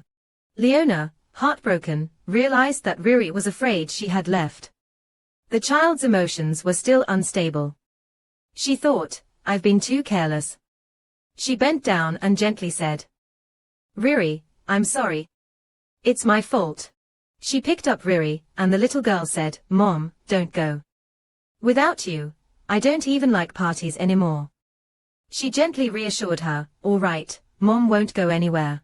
The little girl cried and said, when I sleep, when I wake up, I have to hold Ruri's hand. She softly kissed Ruri's forehead. Leona promised, I will definitely hold your hand tightly. Suddenly, Ruri opened her eyes and asked, but Mom, what are you doing here? Leona gently said, I'm preparing for the party. Now you should get ready for the party too. The little girl replied, I'll prepare with you, Mom. Leona said, all right, I'll listen to you. A little while later, Ruri had bathed and finished her face mask. Everyone cheered, the young lady's face is shining so brightly, how adorable. Everyone was very happy, and Ruri said, I'm so excited. May started brushing Leona's hair. May suddenly exclaimed in surprise, seeing the large scar on Leona's back. Leona turned around and asked, what's wrong, May? May wondered if it would be rude to ask about the scar, so she smiled and said, it's nothing. Holding Leona's hair, May said, whenever I look at it, I always find your hair to be magically beautiful. Leona asked in surprise, magically? May replied, because platinum hair is rare. I've never seen anyone with platinum hair. Oh, now that I think about it. I once worked at the royal palace for a while, and saw someone with similar hair. That person seemed to be a noble lady of high status. May thought to herself, now that I think about it, I feel that person's aura is very similar to yours. She then said, besides that person, you're the first one. Leona replied, is that so? She thought to herself, it's true that platinum hair is not common in this world. Among the Seoni family, no one has platinum hair. Is this just a meaningless coincidence? May suddenly commented, but Our Lady's platinum hair is both beautiful and radiant. The wet nurse and Riri also agreed, yes, which made Leona laugh happily. Thank you everyone. A moment later, May said, Madam, young lady, everything is ready. The mother and daughter wore matching blue dresses, both beautifully adorned like two fairies. Leona bent down, extending her hand to Riri cheerfully, my beautiful daughter, let's go to the party. The little girl smiled brightly, yes, my beautiful mother. Leona took Riri's hand, and the two went to the party together. The scene shifts to a luxurious room, where a man sits in a very prominent position holding a glass of wine. That person is none other than His Majesty the Emperor, who is very displeased, frowning. This headache, insurgents are rising all over the empire. I've tried my best to reach this position. And now I'm still sending the formula to Petrie to deal with the leaders of the rebel forces. Although we've managed to curb their expansion, everything has its limits. The emperor gritted his teeth, thinking he must quickly consolidate the power of the royal family as soon as possible. Is there any other way? The emperor turned to ask the person beside him, when will we receive the prophecy from the god Amidot? The person standing next to the emperor is the high priest. The high priest said waiting for the god to make a decision during this time is the right thing to do, sir. Hearing this, the emperor became despondent. The high priest continued, saying, I know what concerns your majesty, but to consolidate power, shouldn't we ensure heirs for the royal family? What your majesty desires is also what the gods desire. The emperor gave a sly smile. The emperor smugly said, as expected of the high priest. The priest replied, I will do my best. Fortunately, my advice was helpful to your majesty. Looking at the glass of wine, the emperor thought, right, why didn't I think of that? If that's the case. The emperor happily said that the child would be the right person for this position. And so, a letter written by His Majesty the Emperor was sent to Duke Petrie's residence. The Duke read the letter, and he was very worried. On the day of the banquet, the courtyard of the Duke's residence was filled with the carriages of noble ladies. The guests had arrived in full, and they were chattering away. Some said that the Duchess this time came from a lowly noble family, others clicked their tongues, saying the previous wives weren't any better. One asked, do you mean the Duke married the daughter of a fallen family and still held a party like this? Another guest replied, wasn't it all because of Lady Rebecca from the beginning? Ever since she was born. Suddenly, someone interrupted, hey, be careful with your words. If Duke Petrie hears this, it'll be hard to live. The other person continued, but I'm right, aren't I? As soon as Larry Petrie died, a child appeared, and he called her his daughter, but not even a son. Behind the door, someone was standing and had heard everything the guests were discussing. The guest continued, unbelievable, if only the Duke of Avilda's daughter had become the Duchess, how wonderful it would have been. Outside in the hallway, Duke Petrie is looking at the letter the Emperor just sent him when suddenly a servant rushes over to call the Duke. He turns around, his face full of contemplation. The servant whispers in the Duke's ear, recounting what the guests are discussing in the banquet hall. The Duke frowns angrily upon hearing it. Sighing softly, he says, I know. At that moment, a blue dress appears. Leona and Riri have arrived. The little girl cheers, Father. Beautiful Leona says, Duke, you're here. Have you been waiting long? Riri excitedly asks, Father, what do you think? Mom and I look beautiful, don't we? Sparkling, right? Shining like stars. The Duke is surprised, his gaze fixed on Leona. The Duke blushed, embarrassed. Yes, it's beautiful. Riri smirked, Father, you look cool too. Leona asked, shall we join the party now? The Duke suddenly stopped her, no, before that. The Duke seriously said, talk to me for a bit. In the Duke's room, the two sat facing each other. Placing the letter just sent by the Emperor on the table, the Duke said, "The royal family sent a letter to me. They want Riri to become the crown princess." Leona was shocked. What, the crown princess? This seems to be following the original storyline. Leona objected, she's only 5 years old. Why rush it? Does Riri know about this? The Duke, saddened, replied, "Not yet, but it's definitely good for Riri, and it's also for her safety." The Duke pondered, maintaining a friendly relationship with the Emperor until now has been to quash the noble rumors about Riri's birth, to prepare a position for her that no one could challenge. And now, that time has come. If she becomes the crown princess, no one will be able to harm her anymore. Leona thinks it's been so hard for father and daughter to reconcile, and now this. Does this mean we can't avoid the original plot? Leona suddenly becomes resolute, but I don't think so. The Duke is surprised. Why? Becoming the crown princess is every lady's wish. Moreover, once she is in that position, no one would dare harm Riri anymore. Leona asks, "So you want Riri to become the crown princess?" The Duke replies, "I didn't mean that, but..." Leona continues, "Becoming the crown princess doesn't guarantee her safety. Besides, you always act on your own. Have you forgotten the uproar that happened before?" Leona firmly states, "Even if Riri wants it, I will still oppose it. Because marriage to the crown prince is the reason for Riri's death. Although everything is very different from the original plot now, there's no need to step into the tragedy we already know. We must eliminate all factors that could lead to disaster." Leona is so upset that she stands up abruptly.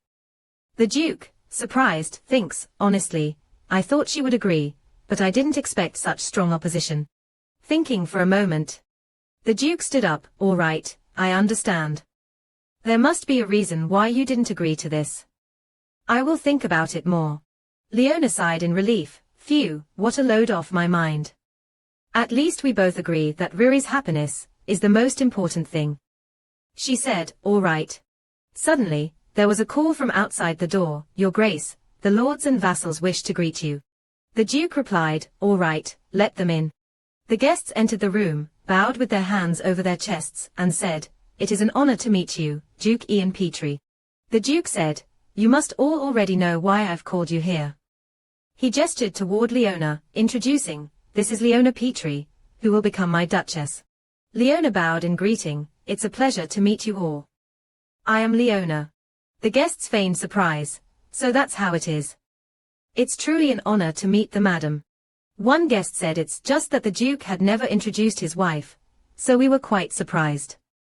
Another said that Lady Leona would be the new Duchess, which is something to celebrate. Finally, we can put the worry about the next generation to rest. Isn't this a good thing? The Duke frowned, recalling the whispers of the guest earlier. The guests chatted noisily. One said, "Come to think of it, it's been a long time since we last met." Another replied, "That's right, thanks to the banquet. This is the first feast since Lady Larith passed away." Suddenly, the Duke shouted, "Enough. Stop these meaningless words at once. You're not here to reminisce about the past."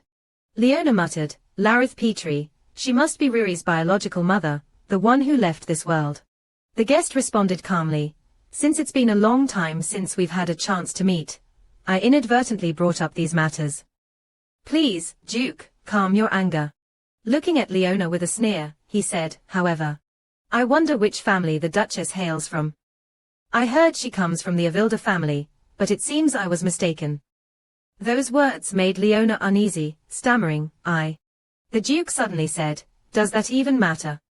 This left the guests stunned. "What? But to become part of the Petrie family?" The Duke coldly responded, "The Duchess doesn't need support from her birth parents." "What? I thought you would like this. Why don't you bite back now?" The guest retorted. "Duke, how could you say that? We only do this for you, for the glory of this family." Taking Leona's hand, the Duke said, "Enjoying glory twice will destroy an entire family." The Duke bent down to kiss Leona's hand. Looking at Leona with affection, the Duke said, "Now that the greetings are over, let's go to the banquet hall. Taking Leona's hand, he walked away, leaving the guests behind. The Duke tossed back a few words. This is a party for the Duchess, make yourselves at home. The guests gaped in astonishment, faces as black as coal, exclaiming in disbelief. The Duke escorted Leona to the banquet hall. Leona, worried, asked, "Are you sure this is okay?" The Duke calmly replied, "I am the Duke, what's not okay?" Leona was still anxious, but the Duke cheerfully reassured her, "It's fine, you don't need to worry. Riri has been waiting for us. Let's go." Hearing this, Leona smiled happily, yes. They held hands and entered the banquet hall. The butler announced, "Duke Ian Petrie, Duchess Leona Petrie, and Lady Rebecca Petrie have arrived." Everyone fell silent and bowed respectfully. Leona, nervous with all eyes on her, worriedly asked the Duke, "What should I do now?"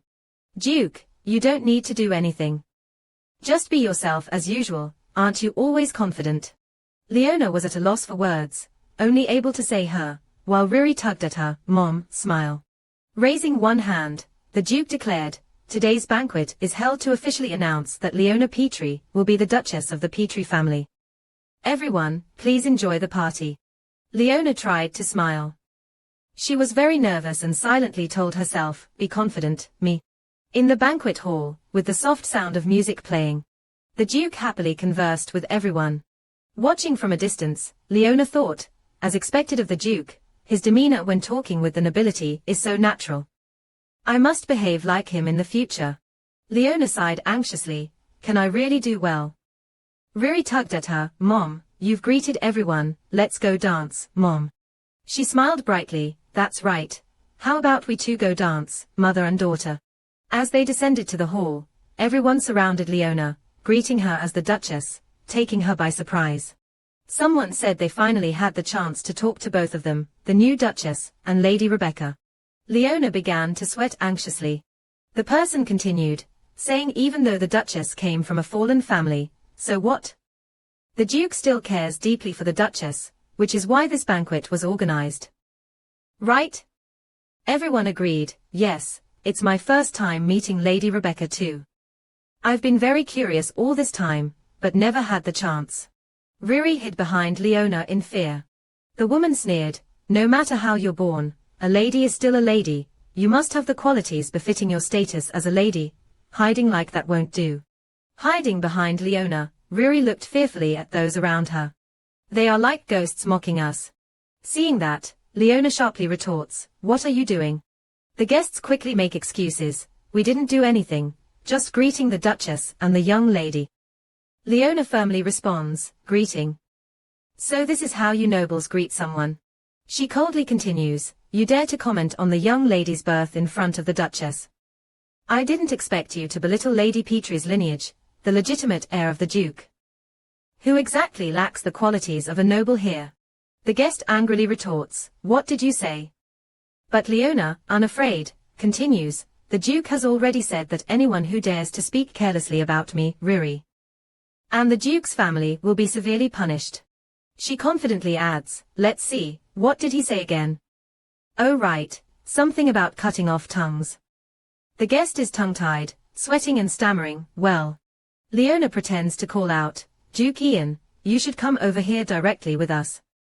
This startles the guest, causing them to shiver in fear. The guests quickly say, "Duchess, Lady Rebecca, our apologies, we'll be leaving now," and then they all quickly flee. Leona angrily thought, let that be a lesson. How dare they speak so carelessly, with their rubbish greetings?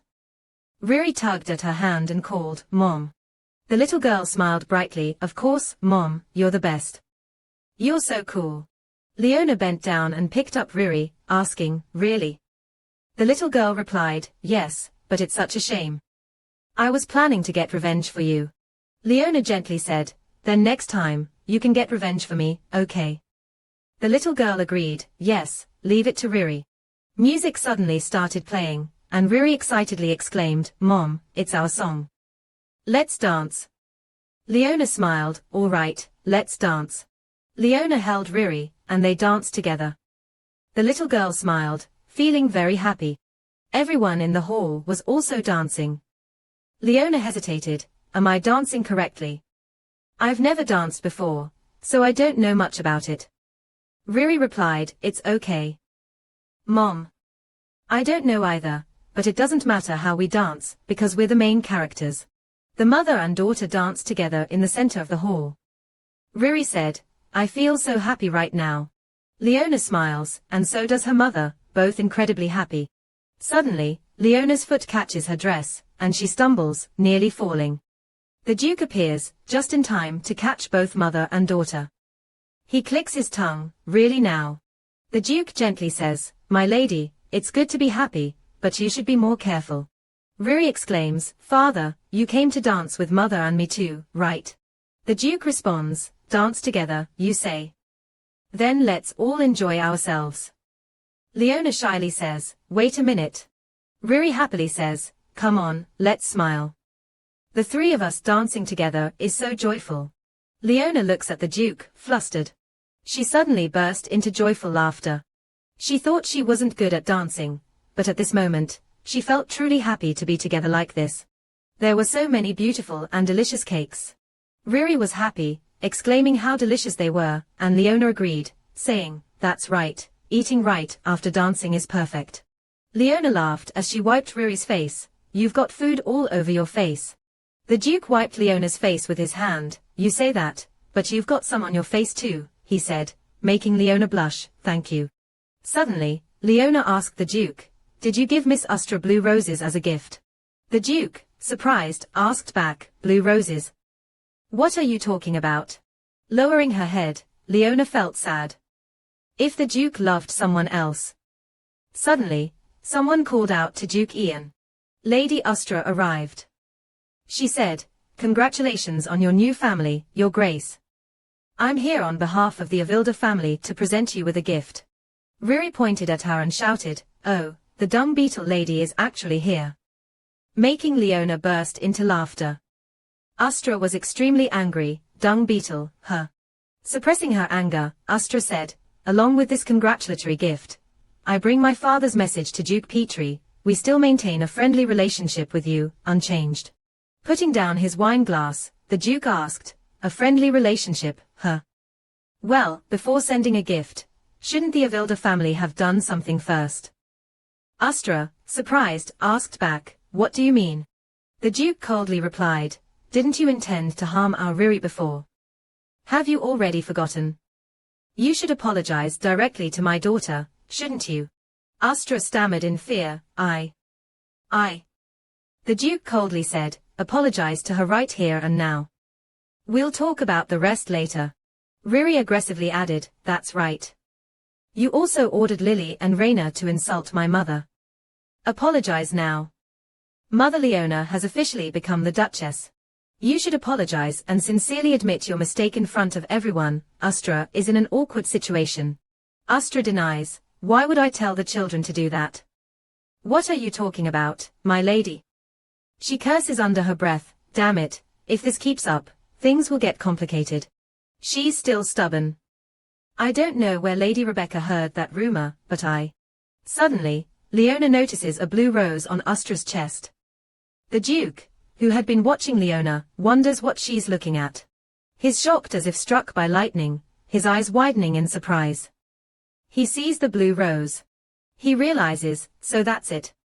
He walks towards Astra, leaving her confused. She asks, Duke Ian. He snatches the blue rose from her chest. The Duke, angry, says, not long ago, I was told a small rat had entered the garden. So, the rat is here. Astra, terrified, opens her mouth, but can't say a word. Leona was stunned, so she was the one who stole the blue rose. It wasn't Duke Ian who gave it to her. The weight in her heart was now lifted. Suddenly realizing the change in her heart, Leona was surprised. What's this? Why do I feel so relieved? Astra cursed under her breath, damn it. I didn't come here to be treated like this. Throwing a hateful glance at Leona, Astra calculated, at the very least, I can't bear this humiliation alone. At this moment, the servant brought out the hot pot, the water boiling furiously, passing by Leona. Astra maliciously thought, right now. Having been watching her all this time, noticing her evil intent, the Duke suddenly called out to Leona, "Riri, it's dangerous, come here." The Duke hugged Leona and Riri tightly in his arms. Astra's action almost caused the servant to spill the hot pot on Leona. Unexpectedly, the hot pot spilled all over Astra, making her cry out in pain. The servant and everyone were trembling, unable to speak. Riri casually remarked, "It's turned into a pile of poop." Astra was drenched, it was hot chocolate. She angrily gritted her teeth. "How dare you humiliate me in front of everyone?" Suddenly, Astra's father, Duke Avila, rushed in. "What's going on here?" Astra suddenly cried out, "Father." The Duke of Ilda said he was worried about leaving his daughter here alone, so he came to check on her, only to witness this shameful scene. "What happened, Duke?" Ian said. "Duke of Ilda, please calm down." "I'm sorry, Lady Astra, but this was merely a servant's carelessness. I will strictly educate them afterward." Astra's eyes blazed like a madwoman. Carelessness? Was it really carelessness? Didn't the Duchess conspire with the servants to humiliate me? Leona, surprised, said, "What are you talking about?" Riri angrily shouted, "You piece of shit. My mother didn't do that." Leona said, "I never did that. Why would I humiliate Lady Astra?" Astra, with malice, replied, "Because I almost became the Duchess, and you wanted to humiliate me. Why are you treating me like this?" She rushed forward, raising her hand to strike Leona. The Duke timely grabbed Astra's hand to stop her. "Enough." Turning to Astra, the Duke asked, "Young lady, what are you planning to do with my family, or do you not want to use this arm anymore?" Astra, enraged, replied, "What do you mean by that? Are you doing this to me just because of a lowly person like her?" The Duke frowned angrily. "You're really in a hurry to die, aren't you?" Astra's father hurried to intervene. "Duke Ian, please stop," but Ian coldly said, "Even though you are Lady Astra, I have my own limits."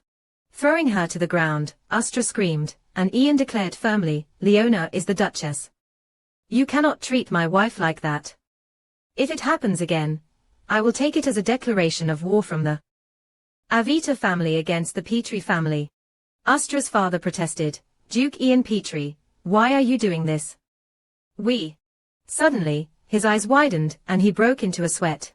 It felt as if a snake was tightening around his neck, causing him great pain. He wondered what this strange feeling was. His body couldn't move. Could this be the power of Duke Petrie? Duke Petrie was glaring at him with furious eyes. He was sweating in fear. Could the rumors about the Duke be true? Duke Ian Petrie possessed a mysterious power. Wizards had long vanished from this world, but it was rumored that the magic passed down in the Petrie lineage had been inherited by him. He thought to himself, he used to believe it was just a story someone made up to praise him, but it was real. Terrified, he knelt down. "About my daughter, I am deeply ashamed. Please be merciful and forgive us." Astra cried out, "Father." He turned and scolded his daughter, "Be quiet." He whispered, "The situation is dire. You'd better keep your mouth shut for now. For now, we need to get out of here." Duke Ian still glared at him with fierce eyes. In the afternoon at the corridor of Duke Petrie's mansion, Astra unwillingly asked her father, "Why suddenly like this? If we try to make everything better then?" Not letting her finish, he slapped her across the face, told her to shut up, "You useless thing," causing Astra to cry out. He was furious. "Do you know what will happen if you keep pushing? Your petty schemes will disgrace the entire family. I don't have a child like you. Drag yourself back on your own." Astra was in pain, knowing her father had every right to be angry with her. Since childhood, she had never been able to meet his expectations. She recalled the angry eyes of Duke Petrie, as he gripped her hand tightly. "What do you intend to do to my family?" And with the words her father just scolded, "Don't you know what will happen if you keep pushing? Your petty schemes will bring shame to the whole family." "Astra, I'm at my wit's end. What should I do now?" Suddenly, Leona appeared, gently calling Lady Astra. Astra turned back miserably. "Duchess." She sneered, "Why are you here? Did you come to mock me? Is there nothing interesting at the banquet?" Suddenly, Leona handed Astra a handkerchief, leaving Astra stunned. Leona gently said, "I've already prepared a carriage waiting for you at the gate." Astra widened her eyes in surprise. "She's still stubborn, I can't believe it. She kept trying to insult me until the very end. She went on to say she prepared it herself. I'm not going to thank her, Duchess. She left behind those words, you're the host of the party, go back and enjoy it. Leona looked after her with a sad gaze. The Duke appeared and asked, Leona, are you okay? It turns out Leona was there earlier, when Father Atra scolded her. Leona heard everything and saw him hit Atra. Leona felt sympathy. Atra just wanted recognition from her father.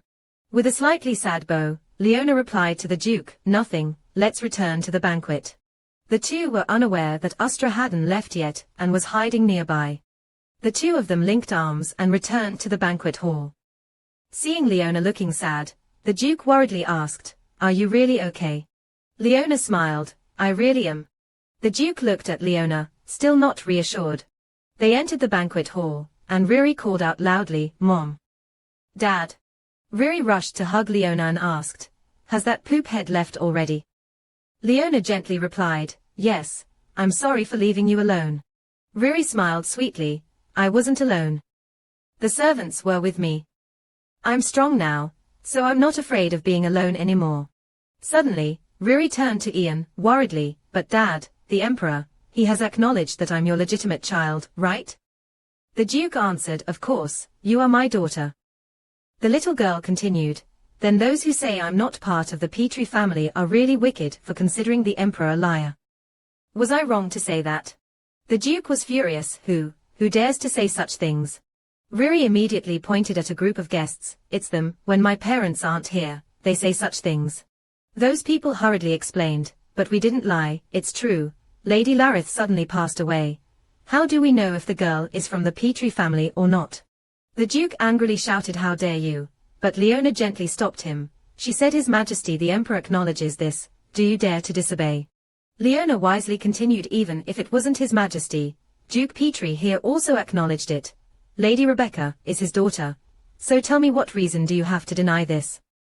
No, even if you admit it, so what? The fact that Riri is Duke Petrie's daughter, as well as our daughter, doesn't change.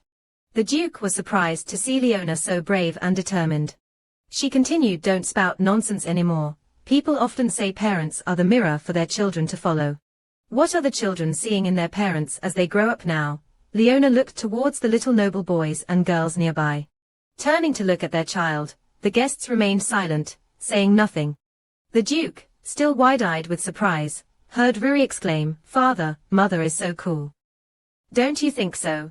The Duke smiled and agreed, yes, your mother is very cool. The Duke reminded everyone not to forget the purpose of this banquet. He then declared, Leona Sioni is recognized as the Duchess of the Petrie family, a member of this household. In the future, if anyone dares to question my choice of Duchess as the head of the house and Duke of Petrie, I will not tolerate it. He continued, the same applies to the young lady. Keep this in mind. The guests bowed in reverence, remaining silent, not daring to utter a word. Suddenly, Leona noticed something and looked in a particular direction.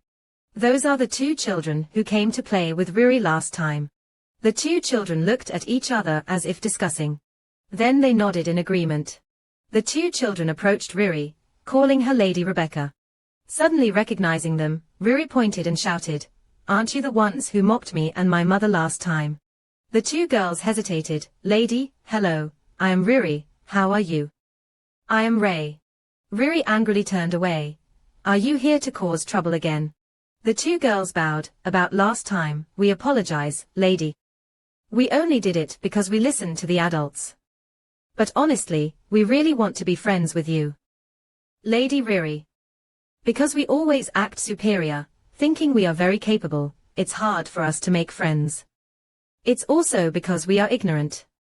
We sincerely apologize for being disrespectful to the Duchess and you, lady. Riri turned to look at them in surprise. But the little girl replied that she really hated becoming friends with people who act superior.